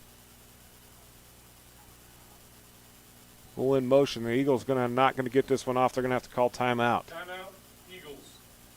So again, I think the play clock It's maybe a hindrance. There's not much grace there. It gets reset right quick, yeah. and I don't think I think that's going to take a little bit of an adjustment here for the coaching staff. Again, 2 weeks ago we didn't have the play clock, and Yeah, and there was a plethora of time for the opposing team to take their Yeah. plays. As soon as the play clock showed up, we've had a lot more delay of games. So definitely different rhythm. Teams have got to get their plays in quicker, I guess. Get the ball snapped a little sooner. Otherwise, we're going to keep having all these delay of game calls, which is not really what you want to see. No, it is not. Again, we want to thank all of our broadcast partners like MCDS and Sunflower Mercantile over there in McPherson. If you don't know what that program is, it's a great one. It's McPherson County Disability Support, and then the folks get to show off their wares and sell their wares at the Sunflower Mercantile on Main Street in McPherson. Go support them. We're back going here. Edgar's got the ball looking for his man. He's got him wide open and connects. He connects to Lane McManus for the touchdown. That's State Bank of Canton reminding you to soar to success with the State Bank of Canton. Nice pass from Edgar. Great catch from McManus. Yeah, absolutely. Great job by Edgar to recognize the open man, as he had McManus pretty much in the end zone wide open, able to get him the ball, and McManus able to bring it in. So great play by the Eagles there. Woody in motion gets the handoff, and he's going to get 2 points for the home team. Yeah, just keep running sideways till you got everyone beat, and then head for the pylon. That's exactly what he did there, showing that you can just kind of outrun everybody. As we got a replay, HCI replay rolling now. Hey, Lane McManus showed off his wingspan right there. Yeah, he kind of had to reach out in front of him to pull that one in, and that ball was once again thrown with some mustard. What do they list Lane at? 5'11", 6 foot. Man, at 6 foot, they list him at. That's being generous. That's with his cleats on. But he measures probably 6'3", 6'4" at the wingspan. Great soft hands. Great wheels. Fun young man to watch. Senior McManus. Several seniors out here. Again, Edgar threw him. Senior.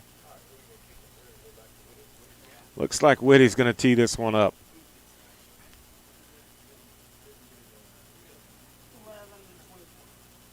So back deep to receive, if they give him a chance, Pearson, Huff, and Koyman. Yeah, we haven't been able to see Koyman return one, but we know Pearson Huff can sure return a ball. Yeah, that kid runs the ball hard. Hard to bring down.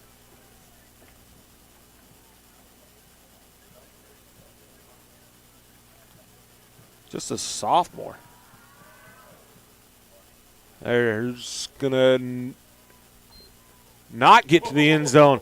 Thought it was there. A mistake by Koyman. Thought he was in the end zone. Was not in the end zone. Yeah, Eagles, great coverage. He was standing maybe about the 5-6 yard line. I think he probably just had probably thought he was looking at the wrong stripe there.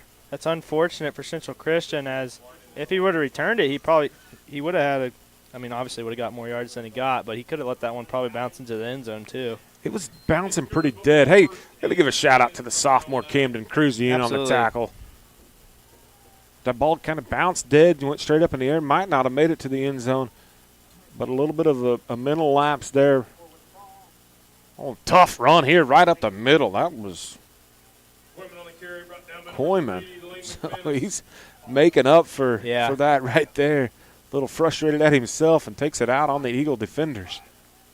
Picks up 6. Maybe long 5, short 6, whatever you want to call it. The ball is right at the 15-yard marker. Yeah, great run there by Koyman. He's in the backfield. To the left of Reed. 2 wide receivers to the right. We're going to roll out right. Oh, that is a dangerous throw. Yeah, that was right in the direction of Lane McManus. I think the intended receiver was number 5, Justice Huff.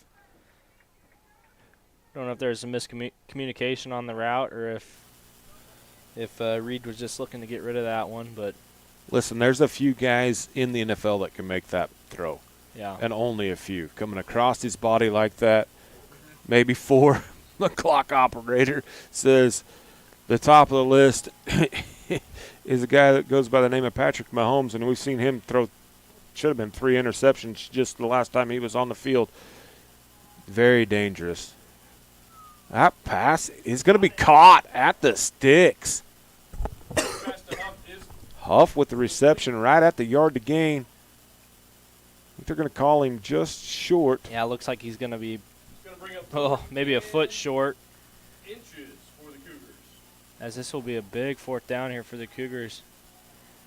Well, this is where the big fellas, you earn your Big Macs right here, both sides of the ball. Low man wins. 8-man football, there really isn't the opportunity for the tush push that we've seen. See what happens here. See what Coach Barnett, he's going to call a timeout. Yeah, and if I'm Coach Ted Regier here, I'm telling my guys, don't jump. Watch the football. I know we've had 1, if not 2, encroachment calls already. The start Central Christian didn't get to start the very first game of the year, but he's been a starter ever since. Just a freshman, something you don't see very often. Yeah, you're either going to go on 2 or on the thumb play, right? Yeah. Man in motion, met in the backfield. Trying to like to know exactly how far it is, whether it's a foot or a yard. But I'm with you. Coming out of the timeout, I don't know that you go with the on 2 because, again, Coach Regier is going to be preaching, guys, watch the ball, watch the ball, watch the ball. Put a man over on the nose, probably your biggest, strongest guy on the nose right now. Bring it in tight. It gives you the opportunity, if you're Coach Barnett, to air it out right here and try and go for the home run as well. Yeah, I mean, everyone's expecting inside run. That's definitely the opportunity there to pass it. As I feel that is their strong part of their offense is their passing game. They're going shotgun here on 4th and inches. Going to go quick hitch, and he dropped it. Yeah, and I think that was the right play call there, as we were giving him a guaranteed 3 yards there. All he had to do was catch it, and maybe was thinking faster. His mind was going faster than his hands were, as he just wasn't able to pull that one in. Fortunate for the Eagles is they'll get the ball 1st and 10 at the 18-yard line. Yeah, they give us a microphone and not a whistle or a clipboard there. I'd like for my wide receiver to be his feet stationary right there. I mean, that's 4th and inches. He was open. He's got 6, 7, 8 yards of cushion. Just turn, catch the ball, and get upfield. Trap play here. McManus lowers his shoulder. Brought down by number 7, Tucker Clark. Pickup of, let's call it 7 on the play. 2nd down, 3 coming. 2nd down for the Eagles, 2nd and 3.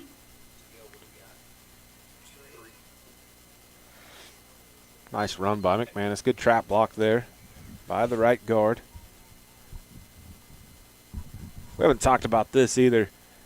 Speedster Joey Ratzliff, Brainiac Joey Ratzliff, Senior Joey Ratzliff. In at center, been at center all year long. Extremely unselfish, been playing wide receiver all of his career. Says, hey, we need a guy down lineman. He just got a block there. Oh, what a stick. That is Koyman there. Yeah. Lowered to his shoulder and ran through Ediger. That'll make the highlight film for the green team. Yeah, absolutely right. Koyman there with a heck of a hit. Would have been a first down if not for Koyman.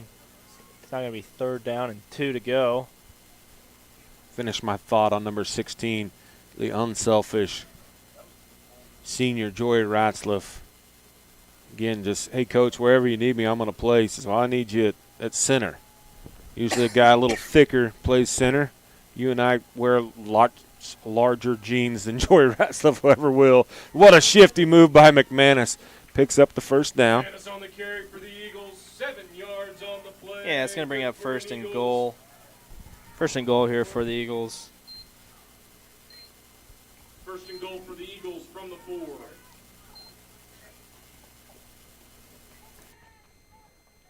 As you got number 52, Dylan Cherry's Cherry coming off. He's coming off. Popsy's, I think he's all right. Maybe just a little bit winded. He's had him a heck of a game.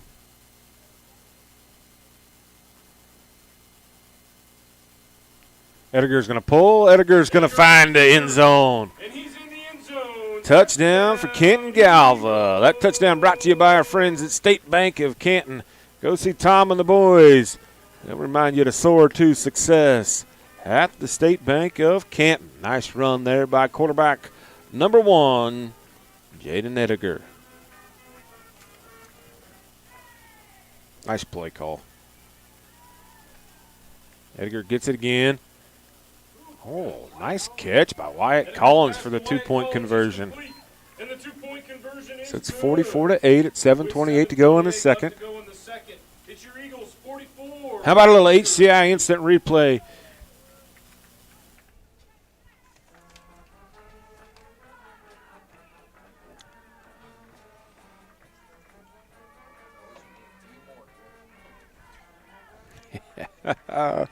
Love it. What great camera work. Who do we got working the cameras tonight, Coach?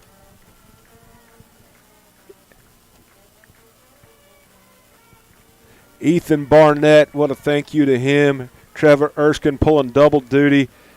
I guarantee that's not quite accurate. He might be flying the drone, working the sideline camera, came out. Both those young men, as well as the rest of the crew, set up all of the production equipment, do awesome work. We cannot thank them enough.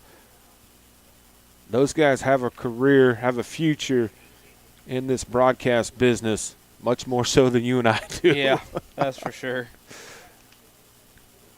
Whitty's going to kick the football again for Canton-Galva. The last one we saw kind of flutter at the 4. Koyman made a little bit of a mental error, thought he was in the end zone. And the Eagles in on great coverage, swarmed to the football, didn't let him get out of the shadows of the goalpost.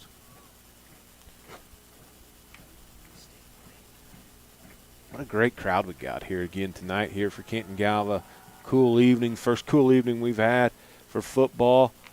Koyman gets it, going to run a little reverse, and they give it to him. Nice tackle on the sideline. Lane McManus. No. But a nice return, gets it all the way to the 22-yard line. Yeah, pick up a lot of yards there. 22's better than the 15 last time I checked. About 7 yards as much. So we'll see Central Christian take over here on offense, 1st and 10. 7 minutes and 22 seconds left to go in the first half. Yeah, but their last drive looked really good. Yes, it did. Yeah. And their opening drive looked good. They really have, aside from shooting themselves in the foot, looked pretty good on the offensive side here tonight. Airing it out again, got his man going across the middle of the field. Collins is going to bring him down. Huff with the reception. Collins, Wyatt variety with the tackle. Picks up 7-ish, maybe 6. Let's call it 6. So it'll be 2nd down 4. Bring up 2nd and 4 for the Cougars. Nice play there. So if you coach your gear, do you send the house, or do you go to a little bit more of a bump and run coverage and with a little help? Yeah, I don't know. Option play here. Eagles stretching it out. Jory Ratzlaff finally on the tackle. Lynchide the carry. Number 16, Jory Ratzlaff. Yeah, number 16, Joey Ratzlaff, able to make the stop, but not after they were able to pick up a new set of downs here. So it'll be 1st and 10 for Central Christian Cougars from their own 37. on the 37-yard line.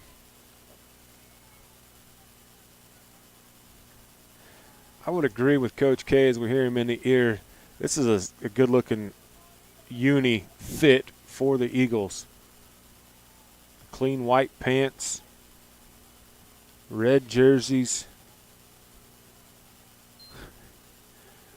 Belly play. That's Lynchide on the carry. Coming on the carry, wrapped up by number 3, Lane McManus. Yeah, pick up about 2 there. Second down, 2nd and 8. Maybe 2nd and 8 for the Central Christian Cougars. Pair of seniors in on the tackle for the Eagles. Iceman Marston and Lane McManus. Couple of 4-H'ers. Bringing down the Cougar.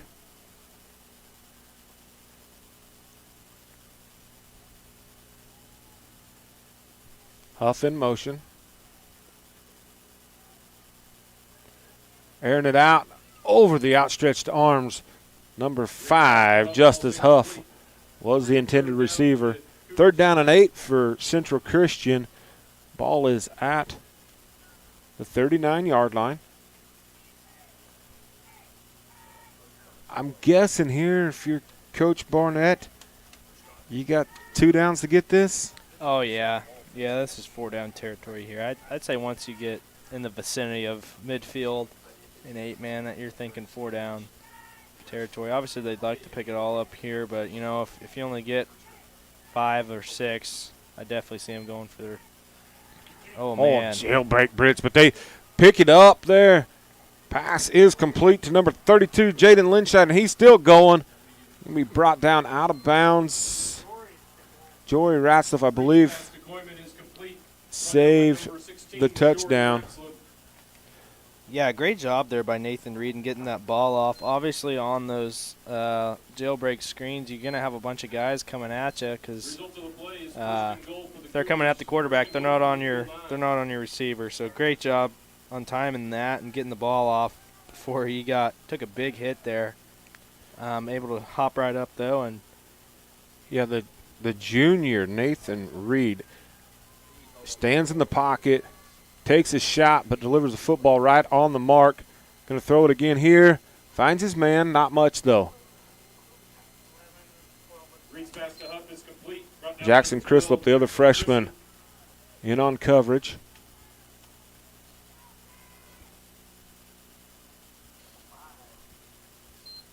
Ball's going to be on the 5-yard line, so it'll be 2nd and goal from the 5.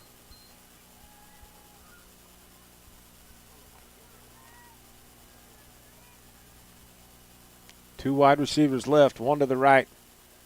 The blitz did not work just moments ago. Going to run the option again.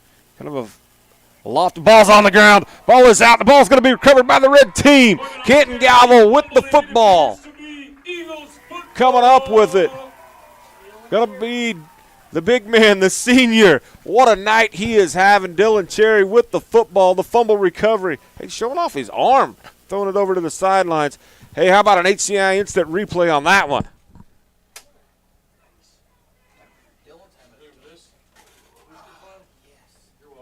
yeah, great play there by the senior on senior night. He is having the best game he's had all year. We've been saying his name a lot. Yeah, the other senior, Wyatt Collins, forcing that fumble. Well, the Eagles get the football back here. They lead 44-8.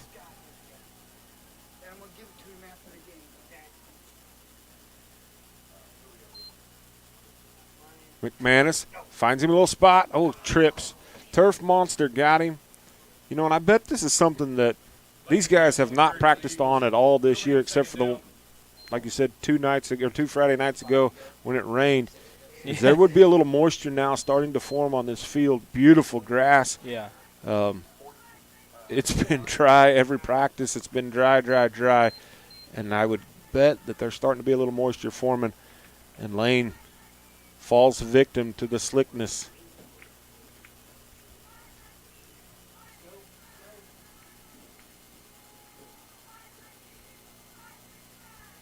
3 seconds on the play clock. The Eagles get it off, but we're going to have a timeout called anyway. Coach Hoppus called the timeout. Try to prevent the delay of game. I do like the play clock.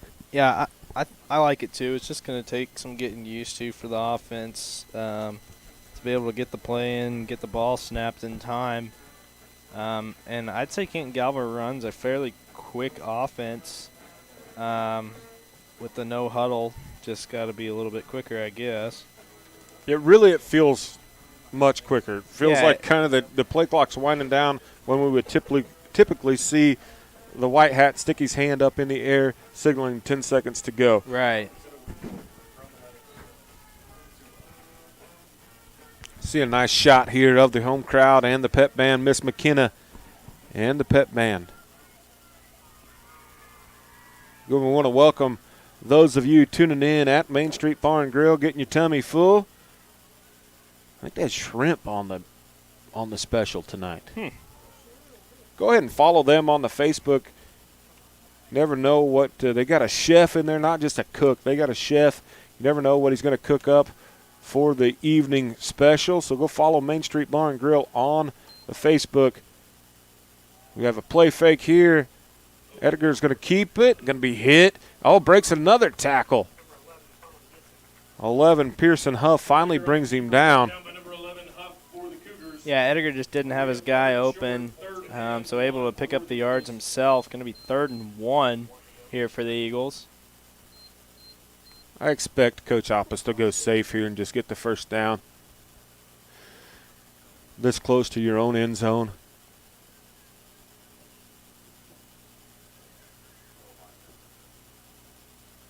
McManus in the backfield with Edgar. Give is going to be – no, Edgar's going to keep it. He's going to pick up the first down. He's going to be tackled. Edgar on the keeper for the Eagles. 8 yards on the play. Good for I believe Reed was the tackler for the Cougars. But a nice play, nice gain. Pick up the first down on 3rd and short.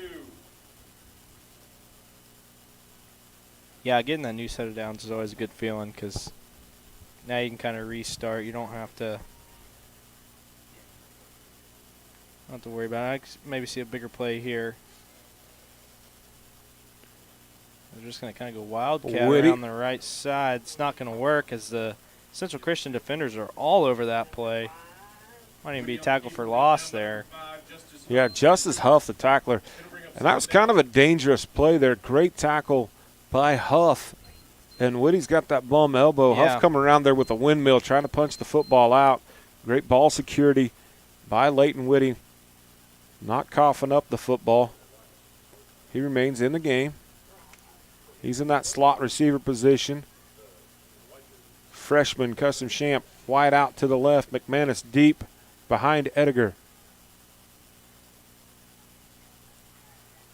Eagles look to throw it here. One-handed grab by the big man.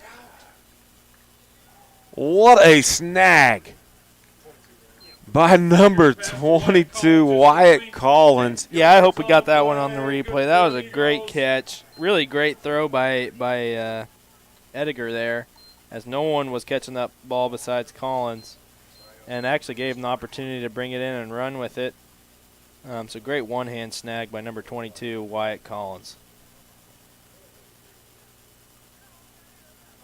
Give to McManus up the middle, makes one man miss, gets tackled. Number 10,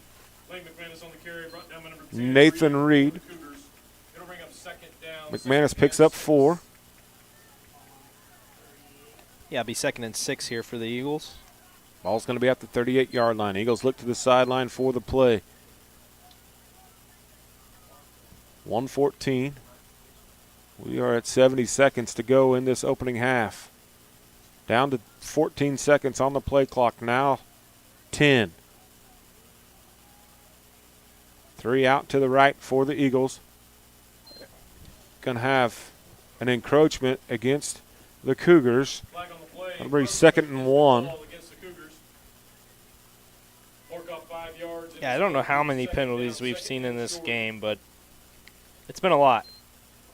And a lot of them have been before the plays even started. A lot of encroachment, false starts, those type of calls. So that one in favor of the Eagles, going to bump them up 5 yards. Be 2nd and 1 now. With the clock stopped, 58 seconds remain in this opening half. Woody out to the left, McManus behind Edgar. Now Woody goes in motion. Going to have another flag. It's going to be a false start against Canton-Galva, so just go ahead and move her right on back. I did not see that. In fact, I didn't see the encroachment before that, and we have a great vantage point right here as we're on the 40, and the Eagles are teeter-tottering on both sides of said 40-yard line. Did you see that? I didn't. Like you said, I didn't see either one of them.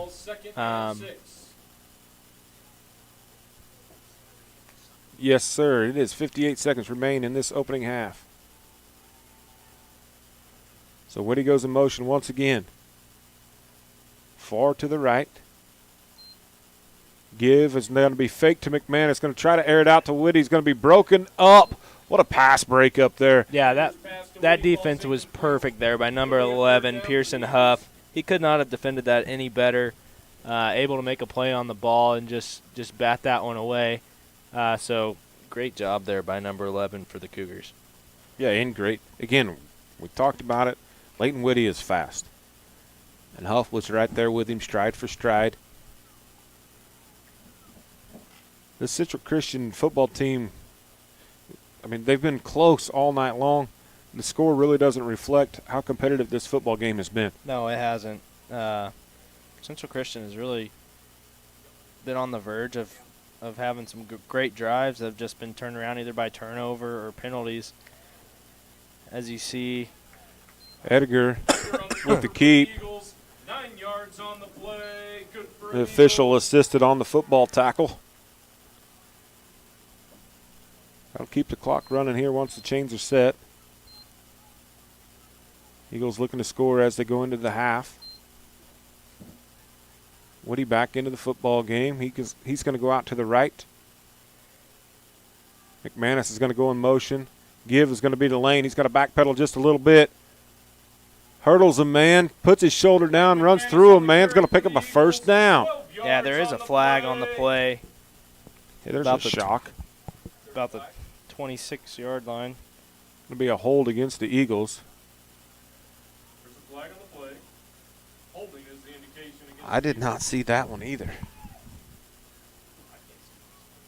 Got him out on the stock block for the receiver on the far sideline, our spotter says. So he saw it. I guess we'll believe him.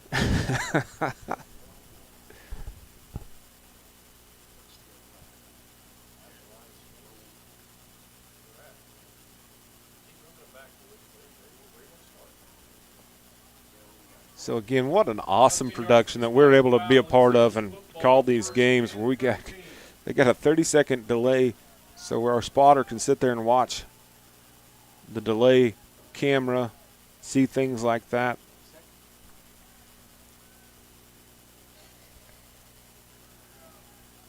Pass is complete to McManus. Look for Coach Hoppus to take a timeout here. Edgar's pass McManus is complete. Timeout, Eagles.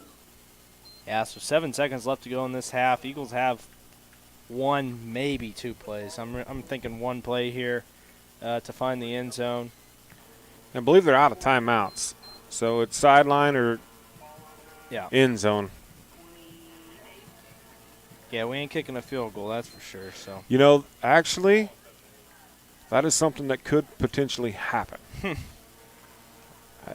And it wouldn't surprise me if he could pick up some yardage, not to see him try the field goal team. yeah, Just to get – they say Edgar's got a great foot. Obviously, we've seen him on the kickoffs when he wants to. He puts it out of the back of the end zone or into the end zone. Witty. I said Edgar, didn't I? Yeah, you did. You had me believing you. Yeah, no, excuse me, Leighton Whitty.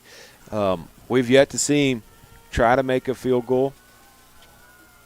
But come playoff time, it could become a situation where he needs to. So it would not surprise me if they picked up about 10 yards if he could get out of bounds and then run the field goal unit out there. What the heck, give it a try. 7 seconds remain in this half.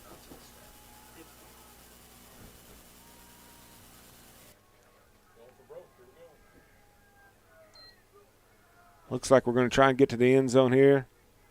Going to run out of time. He's going to have to throw it to somebody. Put up. Oh, had a chance. Goes through. McManus was going to play defense right there. And it went off of Huff's helmet. McManus would have had a chance, but he was going to play defense. Yeah, so that will be the end of the first half for you guys. Score being Canton-Galva 44, Central Christian 8.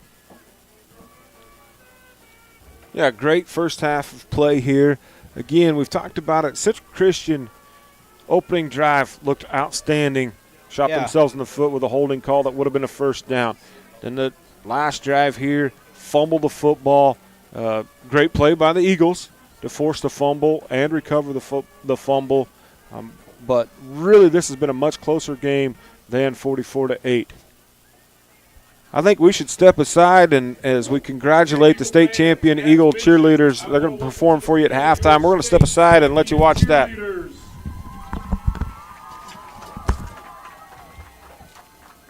First up, we have your freshmen. Welcome Connor Jansen. Honesty Williams. Welcome junior Emma Anderson. Eagle fans, it's senior night. Welcome your seniors, Emily Lance, Emma Herrera, and Brindley Becker.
My plan was to shut everything down. That's what yeah, we're good. So, but we gotta get this going. That's the issue. We can't. She plays it from down there. We don't have any control. I got cranked. Should I tell her to turn up on her phone? Yeah. She said she had it.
I said, I don't think, he said, if we gotta be back by 9, it's not worth it, is it?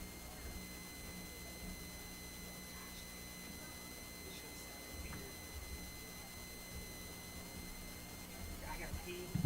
You need a meal? Need money?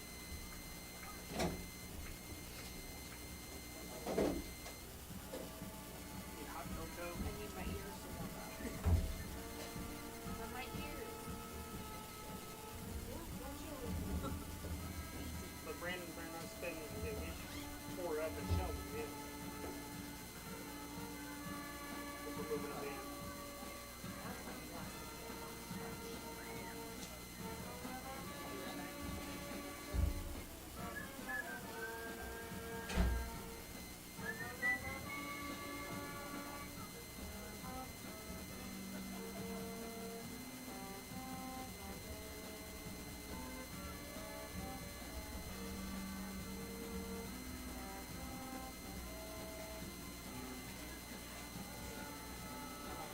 That's not the last thing I want to stretch. How hard I push that door, it's not gonna open that way. It feels good. Yeah, it does. My ears are crazy. I definitely didn't bring enough clothes. What did it get down to? I don't know what it is. I'm trying to distract you, but how are you or like push down the line? Oh no, I saw that. But then he like fell on the board. Oh, for God's sake. Like his elbow went down. And then we threw a pick 6.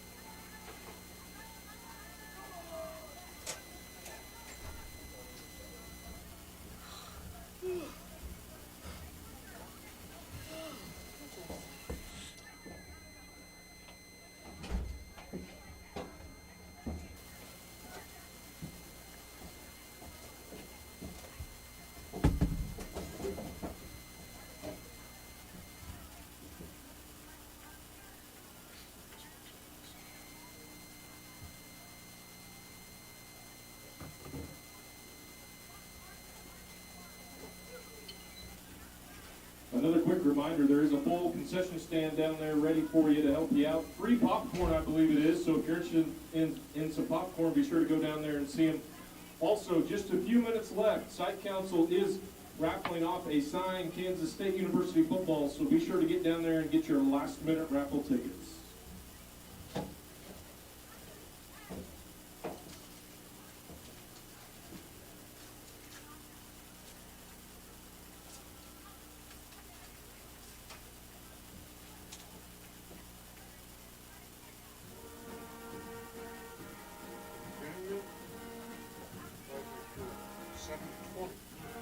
That's tonight?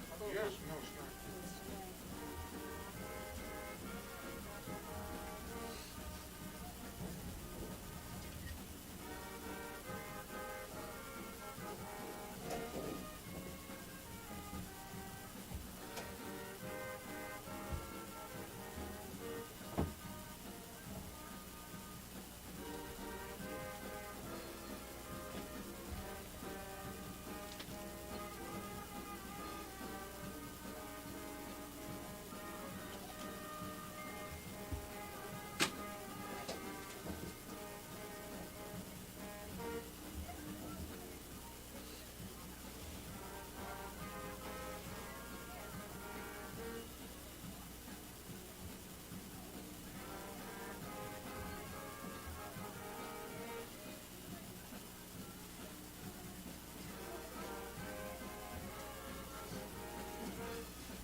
Exactly right.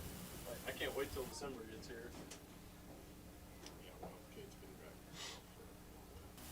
Well, in McPherson County, we're pretty loose, but let me drive all the way to downtown Salina. It's kind of like, she's going after funds. Well, do you realize that You don't need you a lot don't of have parts. you don't have to convince me? Right. There's somebody somebody else. there's somebody that's about this tall. She chews on your ankle. My dreams. Little chihuahua. Where you guys at tomorrow, Trav? Here. Oh yeah, that's right. What time? 9 o'clock. Remind everybody that. 9 a.m.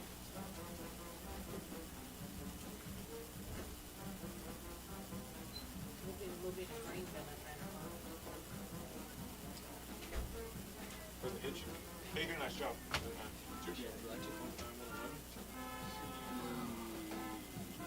give it up grand bit for the hitch. Where you gonna put it?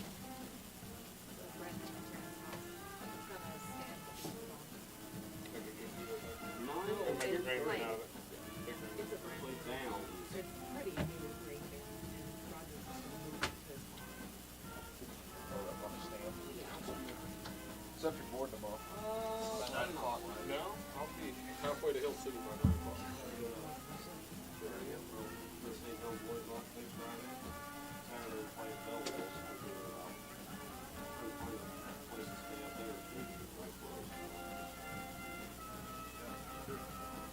Yeah, a year ago we played in Victoria on the Hill City rodeo game. So Wes and I went up Friday night and stayed in the RV.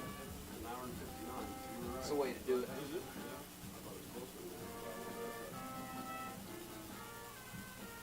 Well, she lived there down there. 2 weeks it'll be interesting. Van Dillman's mom. We gotta go to Victoria. So I'm interested in how it'll be We cool to see his reaction after the game. He doesn't know she's there.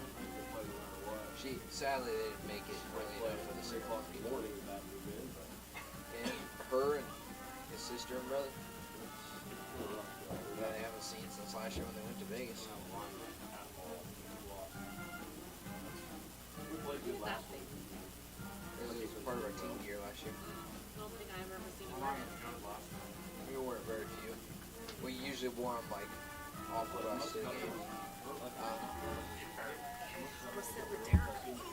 Okay.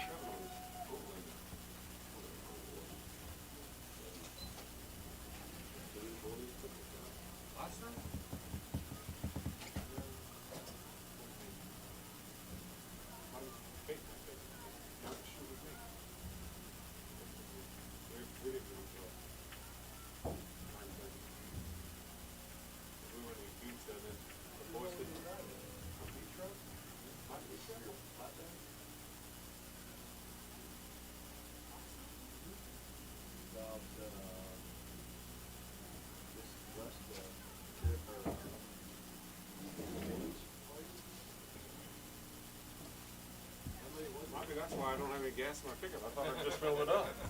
Damn. 7:20. Is that still half? Just started the third. I can throw it live. No, because then I'll be watching. Me too. That's why I can't. Well, ladies and gentlemen, welcome back into the broadcast. We're about 3 minutes and 30 seconds away from second half action. Eagles lead the Cougars 44-8 in a contest that's a whole lot closer than the scoreboard would represent. Cougars did turn the football over one time, turned it over on downs as well. Eagles have not been stopped except for by the clock on the offensive side.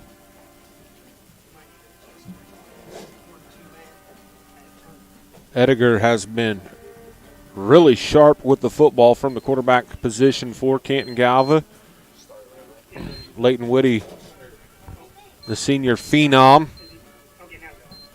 has been limited, but when he has touched the ball, he's done great things with it. McManus doing awesome things, and Dylan Cherry, the senior, having himself a night. especially on the defensive side. One great tackle for a loss that set up the opening drive stop, and then a fumble recovery forced by Collins. The Cougars won the toss and elected to receive, so Canton-Galva will get the football to start this second half. We're about 2 minutes away. Again, we want to thank you guys for tuning in to this Canton-Galva broadcast. If you like what you're watching, not so much what you're hearing, but at least what you're watching and the quality of the feed, would appreciate you going ahead and giving that YouTube channel a like, maybe even a follow. If you got nothing going on at 6:30 in the morning, it's breakfast time. Yeah, a lot going on here at Canton-Galva tomorrow. The the FFA pancake feed starts at 6:30. And the 5th and 6th grade football team will take the field at 9 o'clock tomorrow morning. So come get some pancakes and sausage. Support the 5th and 6th grade football team tomorrow at 9 o'clock. You can even have lunch tomorrow if you're not an early riser or don't like breakfast. Come have breakfast for lunch and support the silent auction. Support the FFA kids. There's some really cool stuff in there. Mr. Marston made a coat rack out of the old bleachers from the gymnasium. So if you want some nostalgia, if you're used to sitting the old seats, get you a coat rack or bid on it at least. All right, I've got a couple of young ladies up here. I think we're gonna raffle off a K-State signed football. CG alum.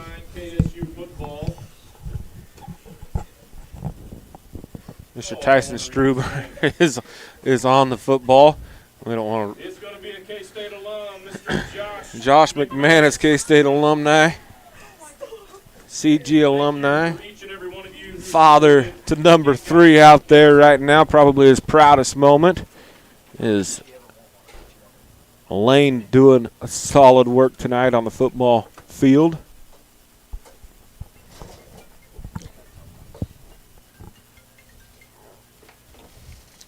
Welcome back into the broadcast booth, back with the headset on. The man that's used to wearing a headset, it's going to be his job for the future. Yeah. Wearing a headset, though, just talking to Towers, maybe not talking to you folks on the YouTube.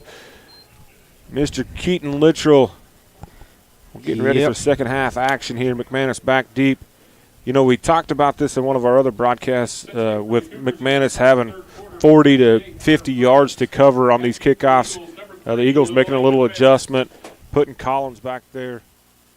Yeah, I like that. I like that change. It makes me feel a little bit better about kick return. And when you stick White Collins back there, you have a great blocker for McManus. Onside kick here, covered up well by number 12. That's going to be freshman Jackson Crislip. Nice job there by the Frosh. Yeah, good idea there by Central Christian. Kind of try to throw us off guard with an onside to begin the second half, try to get that momentum early. Unfortunately, not going to happen for them as the Eagles will get the ball here with great field position. 1st and 10 here. Listen, if you can't kick it out of the back of the end zone, I like the onside kick every time. Change it up, but you got a speedster. Most teams have a speedster. You have a speedster like McManus back there to get it. You're not giving up a lot of yards here. As we go in motion, Edgar's going to go around the left side. Blocking downfield, Edgar tries to make the last man miss. Can't get her done. A nice open field tackle there by the Cougars. But a 19-yard gain for quarterback Jaden Edgar. Giving the Eagles the first down, getting it across the midfield stripe all the way to the 27-yard line. Yeah, big play there for Eagles. For the Eagles as they get a new set of downs. A good-looking play there. Edgar looks good. Mm-hmm. You know, was hobbled with that ankle injury, went down in that Little River game. Not saying it was a difference in the game, but losing the senior McManus, he's going to find pay dirt. You're not going to catch him. Lane McManus with the Eagles touchdown. That touchdown brought to you by our friends at the State Bank of Canton. reminding you to soar to success with the State Bank of Canton. What a great run. Great blocking up front by the big fellas. Yeah, absolutely. All credit to the O-line there, as McManus had a huge hole to run through, and once he got the spacing, all he had to do was turn on the Jets in a straight line. There ain't no one catching him besides maybe number 2, Leighton Whitty. But it's good to have that Eagle touchdown there. Option here. McManus gets the toss from Edgar. He's going to have 2 more in the point column for the Eagles. Brings your score to 52-8. Just moments into this second half.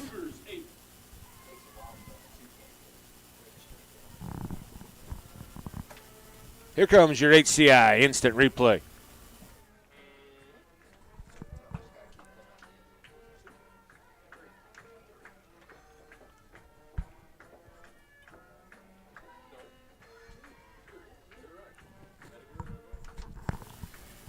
Nice run there by McManus, but again, what great blocking by the big fellows up front.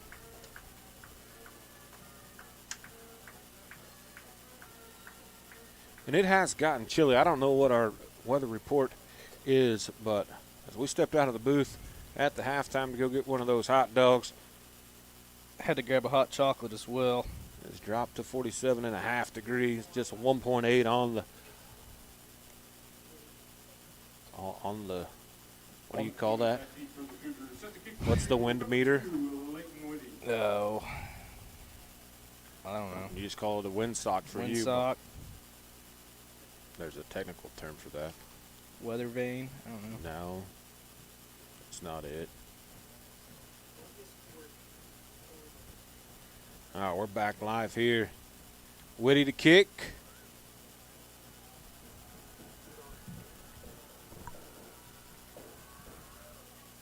Gets most of that one received at the 2-yard line. Going to be tackled at the 17 by multiple Eagles is Huff. Up on the return, stood up by number 22, Wyatt Collins. Yes, we'll get to see Central Christian here, see what they were able to draw up over halftime. What I liked from them from the first half is their passing game, with both number 5 Justin Huff and number 11 Pearson Huff with receptions in the first half. I could see them really trying to take advantage of what they have there, try to gain some momentum in the second half. Going out wide is going to be number 14, Eichste. He's blocking for Huff. He's reaching for the sticks there. I think he got it. Yeah, Stripes are going to give it to him. Pick up 11 on 1st and 10. Yeah, that last little effort turned from a 8-yard play to an 11-yard play. So great job there by Huff, able to extend out and get the first down, get a new set of downs here. Yeah, Luke Eichste there with a great block on the outside, making that happen.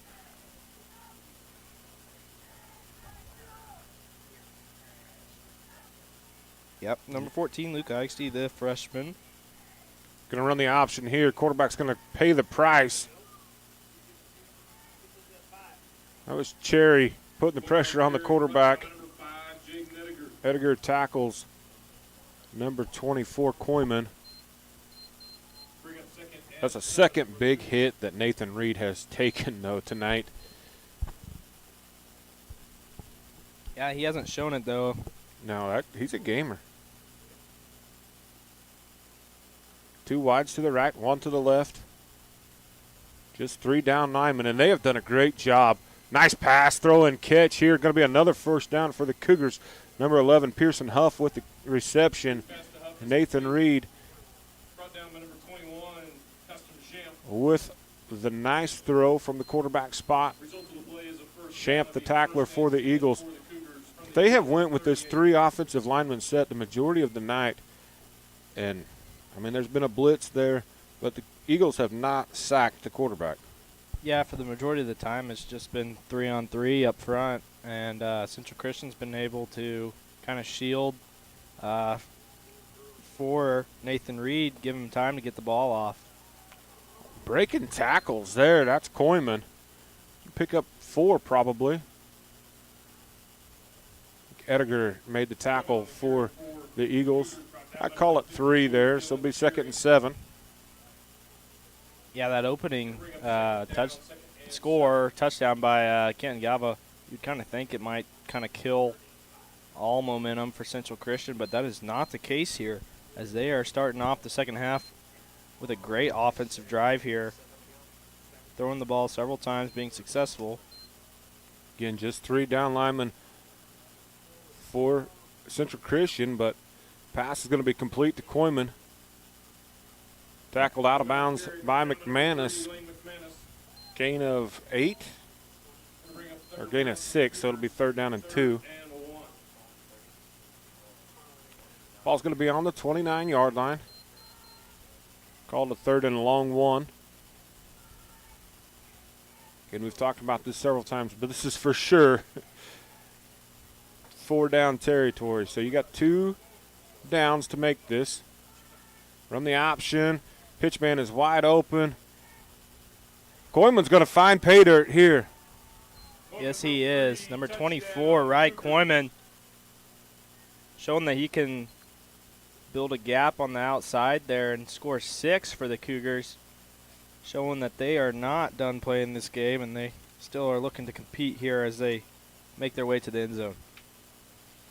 Again, we've talked about it multiple times, but the score does not reflect how competitive this game has been. Central Christian has looked really good on offense, just kind of stumbled here and there.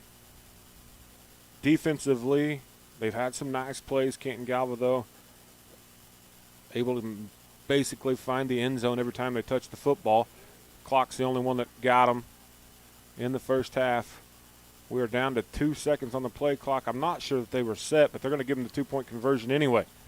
Yeah, they were scrambling there with 5 seconds left, trying to get everyone set and get the ball snapped. Like you said, I don't think they were all set either, but the refs did, and that's really all that matters is they were able to get the 2-point conversion there, bringing the score. Canton-Galva 52, Central Christian 16 now, as we've seen a fast early start to this second half with scoring drives by both teams. That's a pretty impressive drive there by Central Christian. Yeah, it was. We saw a lot of success there with the passing game. Yeah, just showing that they have athletes and their guys could do what we've been seeing Canton-Galva do as well. Reed took 2 big shots on the option plays, got the ball off great pitches, and then took very legal shots on both of them. Bounced right up. See if that does affect him a little bit, though. Yeah, that's the downside of running the option is even if the quarterback gives the ball away, you know, he's still legal to hit, and so defensive end is going to take that shot every time they can. But he's been showing that he can just hop right up and do the next play. So Huff lines up there. Looks like more of a traditional kickoff here. Does try and go ahead and kick it. Gets it into that vacated zone. McManus picks it up. He's got a seam and tight ropes it down the sidelines. Pushed him out of bounds by somebody with a white jersey. No idea who. Yeah. Nonetheless, great run there. Kind of had to wait for a hole to open up. Was able to shoot the gap, make it to about the 30-yard line. Be 1st and 10 Eagles here.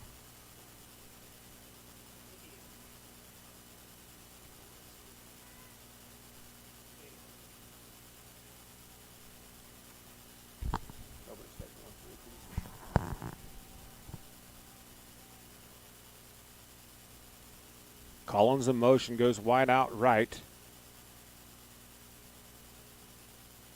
More motion. That's Whitty. Edgar sets the throw. All guys are covered except for Whitty, unable to get it to him there. Yeah, he did have Wyatt Collins open, but that's across the body, and that's a long ways down the field. That's a tough throw to make. Good option there to try to get the ball to Whitty. Just wasn't able to get it to him. It'll be 2nd and 10 Eagles here. Yeah, unable to get his feet set. Good pressure put on by the Cougars. See this play clock, it's down to 10 here. Barely getting all the guys on there. That grace period is not there.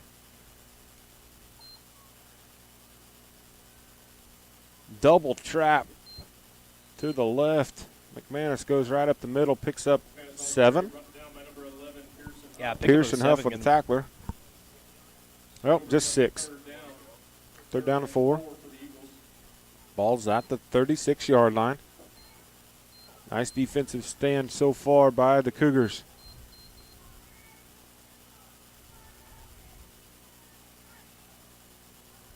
Appreciate the ref taking care of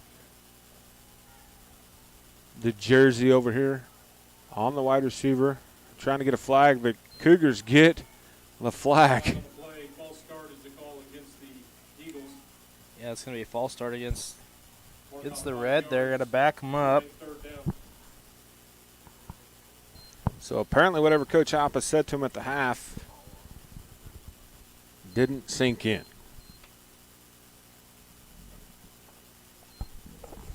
No, those are the penalties that can really make the difference in a game, especially in a close game. Edgar with a keep. Great block outside. Edgar on the keeper for the Eagles. 17 yards on the play. Good for an Eagles. I was watching the blocking going on. Tucker Clark, I believe, made the tackle for the Cougars, but there was a couple pancake blocks by the Eagles opening that thing up. Looks like there is going to be an official timeout here. Connor Sullivan for the Cougars comes up just a little bit lame. He was on the receiving end of one of those pancake blocks. Speaking of pancakes, tomorrow morning, support the FFA. Come out. 6:30 they start serving them.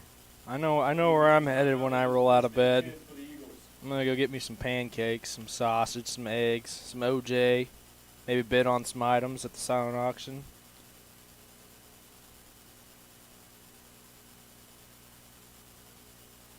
Eagles look to throw it once again. Putting a little air under to Zediger. McManus unable to run underneath that. In the NFL, that was probably a PI. I appreciate the fact that they didn't throw the flag.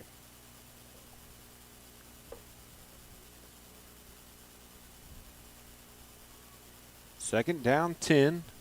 Ball is on the 33-yard line, 52-16. Both teams scored on their opening drives of this second half rather easily. Yeah, they did. They really did. Compared to the first half, that I think for the opening drive for both teams in the first half was kind of a defensive stand. At least it wasn't quick scoring like it was here in the second half. We're seeing a little more defense right now as we see Lane McManus able to pick up a first down here for the Eagles with the 11-yard run. Coach Kaufman, if you've got that one on the instant replay, there is a textbook trap block here. If you can watch Noah Collins right there. Nice. That is how you kick a guy out, pull around there, open up a hole. Lane, we've talked about that for years now. Up here in the booth tonight to my right is a man by the name of Ryder Nordstrom. The CG Eagle fans know him well. Ran hard. His counterpart last year was Lane McManus. Picked off here. This ball is going to be picked off. Going the other way. That is Huff with the interception. Yeah, and that's really what Central Christian needed. Canton-Galva was piecing together a pretty decent offensive drive there. Turnover obviously ends that. Great job by number 11, Pearson Huff, making the play on defense. We've seen him catching balls all night on offense. He's able to get one in on defense there, turn the ball over to the Central Christian Cougar offense here. As I was saying about Mr. Nordstrom for several years, everybody talked about him being a little fire plug and being able to run through people, runs behind his shoulder pads, and Lane McManus, little thunder and lightning, except for Lane last year wasn't so much the lightning part of it. He was thunder and thunder. He just runs through his pads and did it again on that last play. Ball going to go incomplete there. Good in coverage. I believe that was Joey Ratzliff in on the coverage for the Eagles. Huff, the intended receiver for the Cougars. Yeah, that ball was just thrown a little inside the receiver there. I think Huff kind of broke out to his outside shoulder, and it was thrown to his inside shoulder there. Maybe a little miscommunication on the route. Nonetheless, it'll be 2nd and 10 here for Central Christian. Yeah, over on the sidelines, Edgar took himself out of the game, came off hobbled, kind of pacing on the sideline. Going to the air one more time is Central Christian. Wide open. It's Huff. Excuse me, that's Clark. Reads pass to Clark is complete. We'll bring up first down for the Cougars. Whitty finally brought him down, but it's 1st and 10 for the Cougars. And the green team has a little something cooking once again. Yeah, their man was wide open there. Great job on getting him the ball. Able to pick up the first down there. Going to bring a fresh set of downs for Central Christian, as you can kind of feel the momentum shifting into the favor of Central Christian with that interception and now this offensive push. Yeah, they've got it clicking. Going to run option again. And we're going to have flags all over the place here. Reed's swallowed up by Wyatt Collins. Much better defensively on the option there by Canton-Galva. This flag in the vicinity of a hold. It is. Back them up 10 yards. It'll be 1st and 20. I believe Hoppus will take that.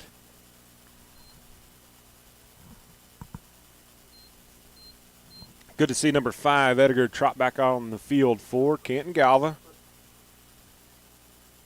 Again, Whitty with that bum elbow. Spent most of the defensive side. Really hasn't played a lot of this game. No.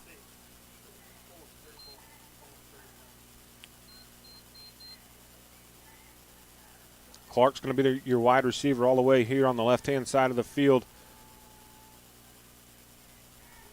Ball is caught and going to go in to the 2-yard line is number 11, Pearson Huff. Reads pass to Huff is complete. He's ran out of bounds by number 3, Lane McManus.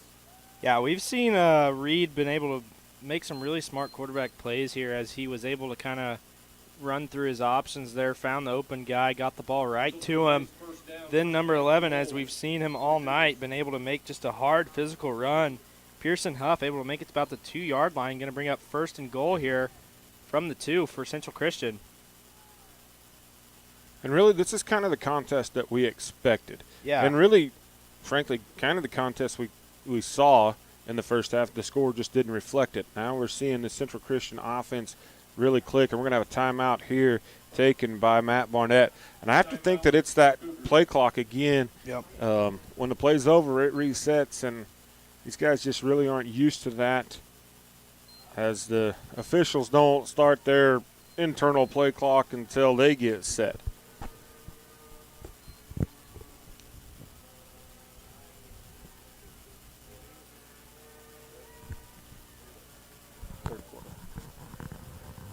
We appreciate that down there in our technical booth. We'll get that fixed.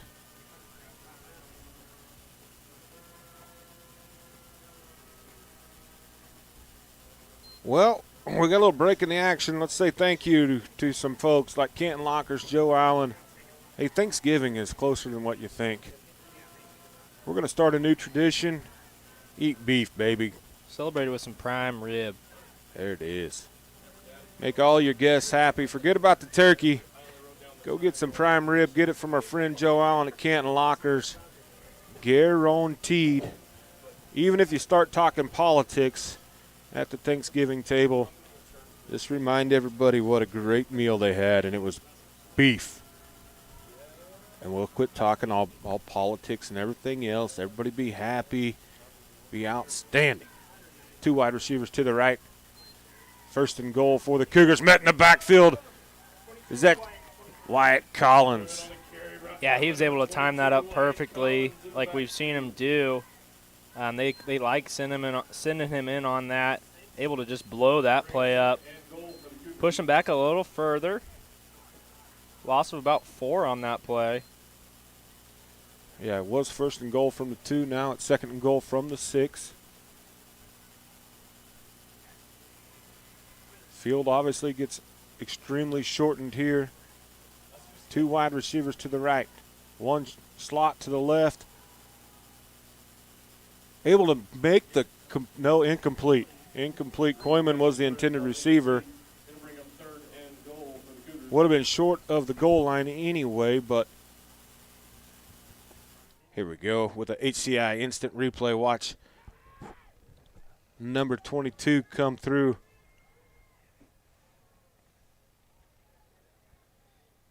Yeah, At the exchange. that blitz is just kind of hard to defend or to guard, as all them linemen kind of have their head down, maybe not even know why it's coming through on that one. So it's 3rd and goal. Back to pass. Pass is deflected. Reed's pass is deflected and knocked down by number 22. How about the senior Wyatt Collins on the goal line? Going to get him another HCI instant replay. Yeah, so now this is a huge 4th down here. Like you said, we see Central Christian been able to drive the ball and compete on offense. It's just been these, kind of red zone stands where we've seen a turnover and some stops. This is kind of where the Eagle defense has been able to step up and make a stop. And if Collins doesn't knock that down, Justice Huff catches that one in the end zone. Pass is broken up. Is that Collins again? Back to back to back. Highlights by the senior number 22, Wyatt Collins. How about an HCI? Let's see that one again. Look at the middle linebacker, number 22. Read this play perfectly. In the middle of your screen, right there. That is perfectly legal. Ball is there. He separates man from football. That is outstanding goal line stand by the Eagles. Yeah, and without any of those stops, Central Christian would have had 6 more, if not 8 more points on the board. Great job by number 22, Wyatt Collins, stepping up, making that defensive stop, as we'll now see the Eagle offense take the field. Look for a heavy dose of run here by number 3, Lane McManus, going around, trying the hurdle. Does run the hurdles in track. Huff got him tripped up. McManus picked up 8 on that run. Bring up 2nd and 2 for the Eagles. I anticipate Lane McManus to the left here.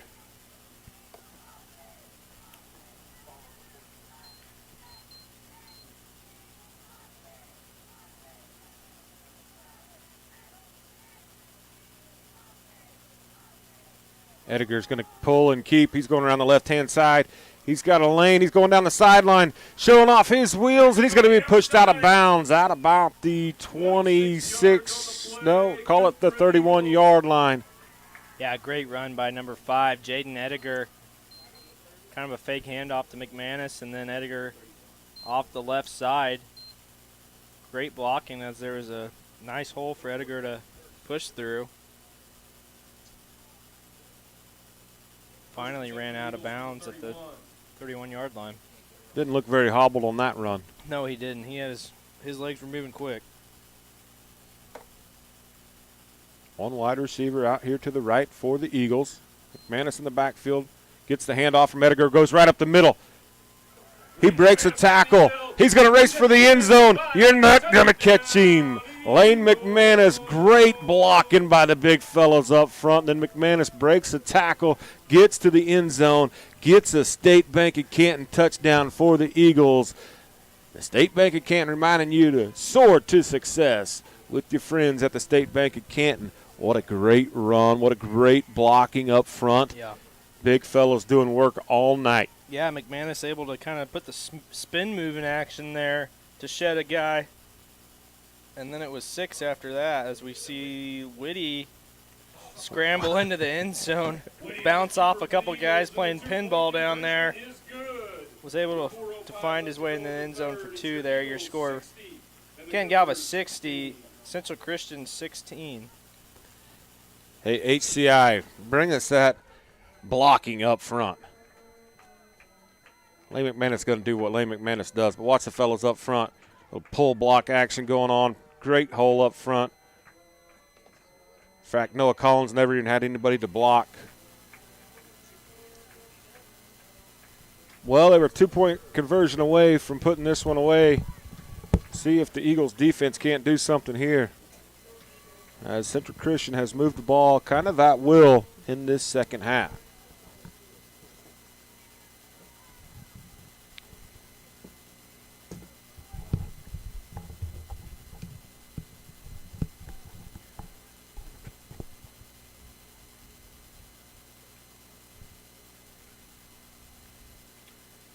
Yeah, as we Think see, they're going to kick it out of the back of the end zone? that's what I would do.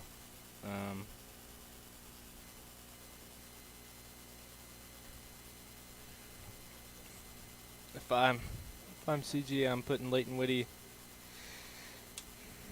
behind this one, putting it in the end zone, and putting the trust in your defense to make the stop.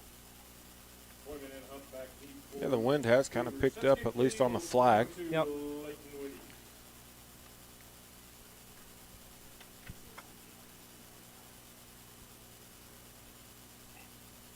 But there is a large opening there from the 15 to the 30-yard line.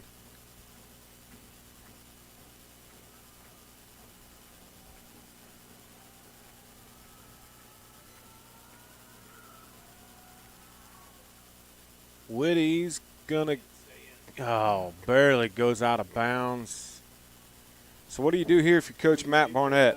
Take it at the 20 or back him up 5? I back him up 5, make him re-kick it, especially when you got number 11, Pearson Huff, with his ability to return the football. I'd make him kick it again,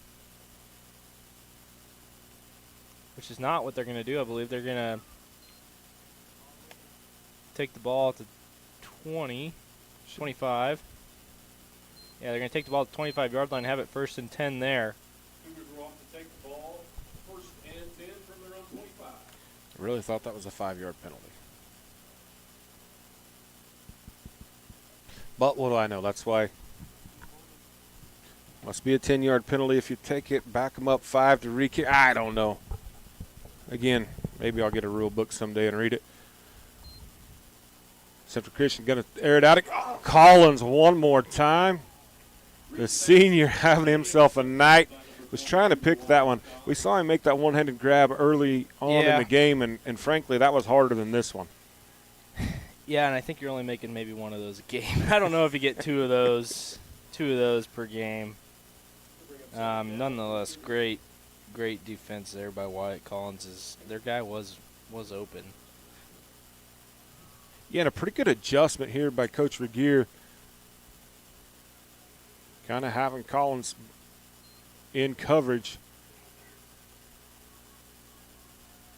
Nice stick there. That was Huff with the reception. I think Jory Ratzloff brought the shoulder pads. But a nice pickup for the Cougars. They're going to move the sticks. Yeah, it'll be 1st and 10 for the Cougars here. About the 36-yard line. Yeah, just across the 35.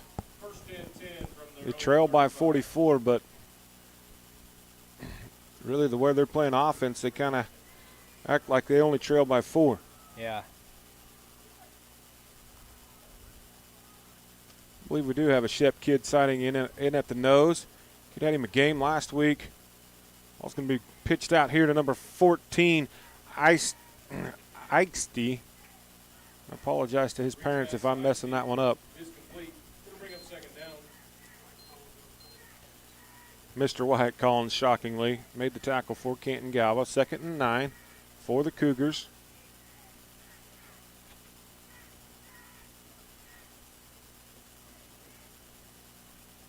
He's 2nd and 9 here.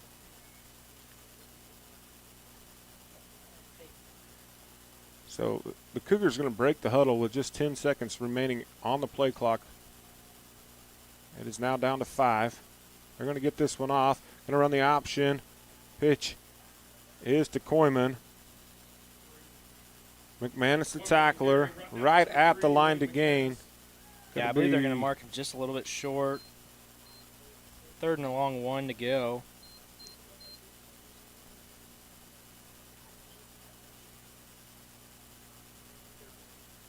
Well, it's 3rd and 1. Clock's running. Little crowd here at Canton-Galva kind of feeling the weather. Yeah. Not extremely enthusiastic as you'd like to maybe think that they would be on a 3rd and short. Going to run right up the middle with the quarterback. He's going to get the first down. Custom Champs, the first Eagle defender in the tackle. Oh, we got a pink flag on the play. It's going to be a hold. Holding is the call against the Cougars. So much like the opening drive Yeah. for the Cougars of this contest, pick up a first down, get a holding penalty. Yeah, it's just been little penalties like that that's really been holding Central Christian back, especially in the first half. Like you said, we really hadn't seen it yet in the second half until now. As that penalty really hurts, is now they have, instead of 3rd and short, they're looking at 3rd and 8. Yeah, kind of same as the first holding penalty, was beyond the line of scrimmage.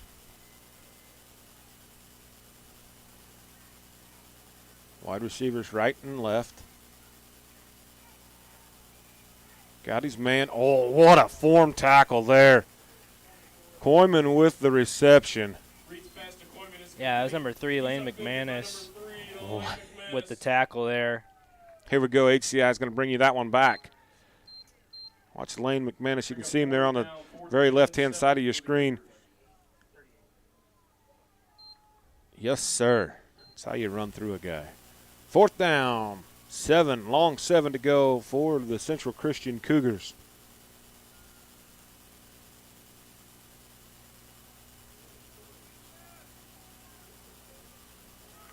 Wide receivers right and left.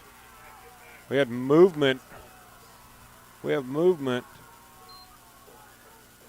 was movement on white and red, but they're going to call it on the red team.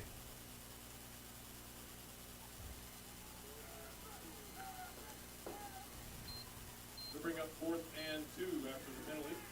That was the left defensive end that moved, caused the right guard to move. It's going to cause a few more stairs to be ran on Monday. 4th down still.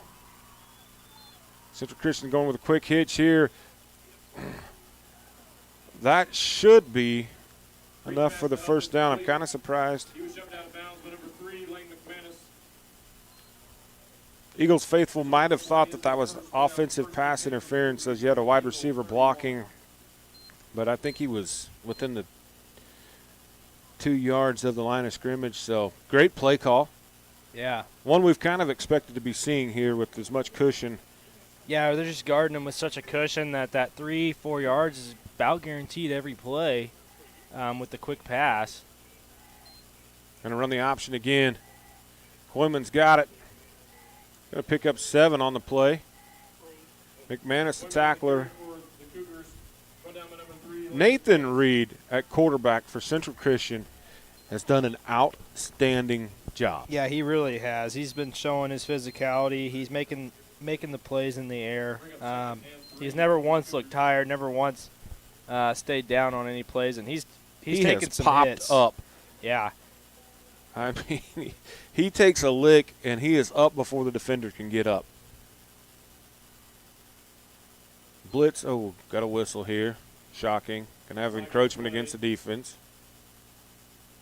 Ooh.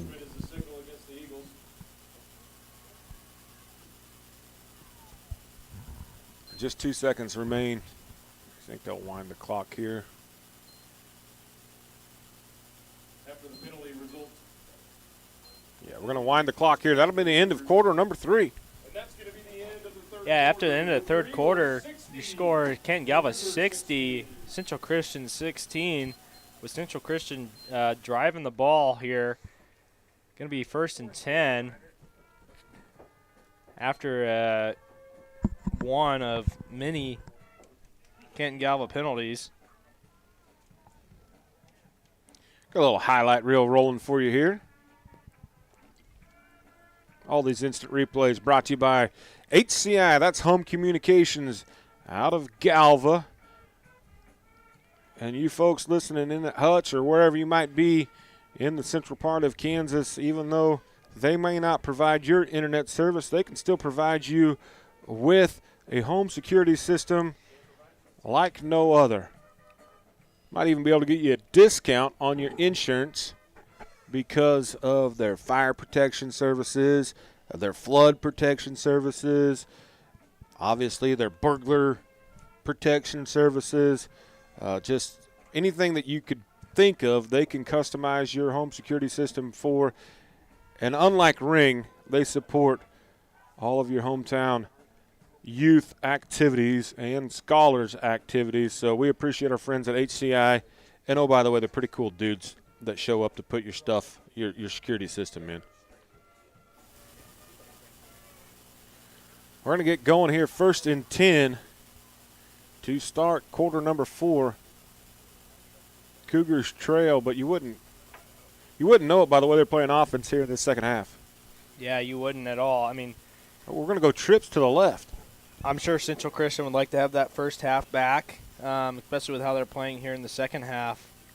It'd be a completely different ball game as they're really starting to get an offense clicking here.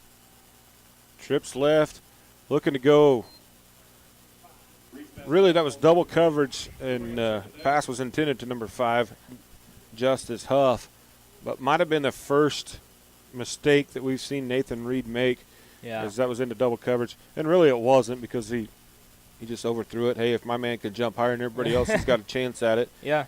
And I didn't see anybody else open on that play either. So it'll be 2nd down 10 from the 24.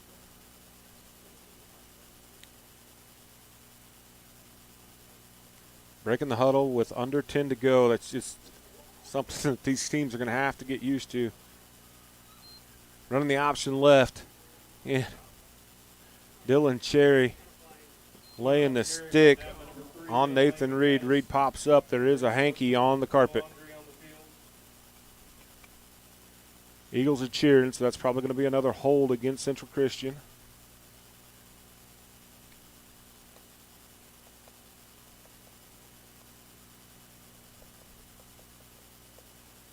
Well, white hat, what do we got, buddy? There it is.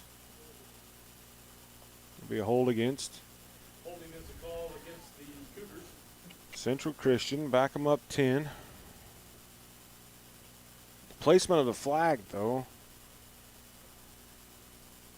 Be 10 yards from the spot of the foul, and we'll retry 2nd down.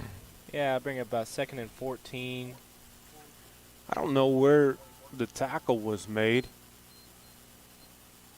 but I thought it was closer to the original line of scrimmage than that. So it may not have been as big a penalty as typically a 10-yard holding is. To the right, one to the left. Set to pass. Oh. Huff, the intended receiver. McManus in on coverage for the Eagles. 3rd down, 14 to go.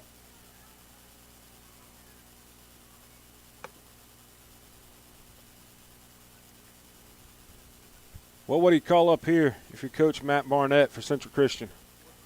You know, it's been a little bit since we've seen that jailbreak screen. They haven't gone to it in a while. I think that's an opportunity to pick up a lot of yards. That's obviously not what they're doing here. Is they're just looking to air this one out. They got to. Oh my goodness! That right off the fingertips. Number 5, Justice Huff, almost able to bring that in, as he had both his hands on it. Just wasn't able to fully grasp that one. As we'll see a big 4th down here. Going to be 4th and 14 for Central Christian. Yeah, number 5, Justice Huff, the lone senior on this team for Central Christian. Just barely off of his fingertips there. What a nice pass. Yeah. It was well defended. Yeah, he couldn't have thrown that ball in any better spot. I think Nathan Reed threw that ball perfectly, as we're going to see him roll out about the same He's play. got Coyman, but he's looking deep. That one's wobbly. Almost wish you don't pick that one off unless you can go the distance here. Oh, from behind. Dangerous play. Custom champ, the freshman. You got to love the Oski there, the interception. Yeah. But it was a 15-yard difference if he just knocks that one to the ground. Right. Yeah, instead of having the ball at the 25, you now have it about the 12 or 15, excuse me. Hey, but I'll still take the pick. Absolutely. Kid's been working hard all night. Have a chance for an interception. Eagles with a chance to close this one out here. Going around the left side. There it is. The Eagles are going to close this one out on the heels of Mr. Lane McManus. 10-5 touchdown ball game. Lane McManus senior night with another great run. State Bank of Canton bringing you that touchdown, reminding you to soar to success with your friends at the State Bank of Canton. Lane McManus senior night. What a night he had. Thanks to HCI for bringing us that instant replay. There is nobody in the screen by the time he gets to the end zone. That kid's got wheels. Yeah, he does. Final score going to be Canton-Galva 66, Central Christian 16. Hey, this is a pretty good Central Christian football team. Oh, absolutely. They have a lot of weapons on offense, and both the Huff boys. Excellent quarterback in Nathan Reed. I look for them to make a playoff run this year and compete very well. Yeah, absolutely. Again, we want to thank each and every one of you for tuning in. Don't forget to throw a like up on there, maybe subscribe to it. We appreciate you guys. To all of our technicians down there, you guys are awesome. Coach K, what you guys do with this program, we're very excited and thankful to be a part of it. Don't forget, tomorrow morning, go get your pancakes. Come watch the 5th and 6th graders. We'll be back next Thursday with the broadcast of the junior high finishes up their season next Thursday night here. So with that, we're just going to sign off. Say go Eagles. Right here on Raider Stadium. Thank you each and every one of you, and have a safe trip home.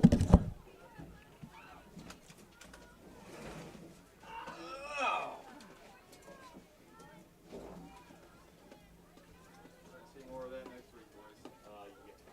They throw it more than as much or more than these guys. Who's next week? Floyd, St. John. Oh, that's gonna be a good one. We'll work on that. We'll use that. Huh? Will you work on that?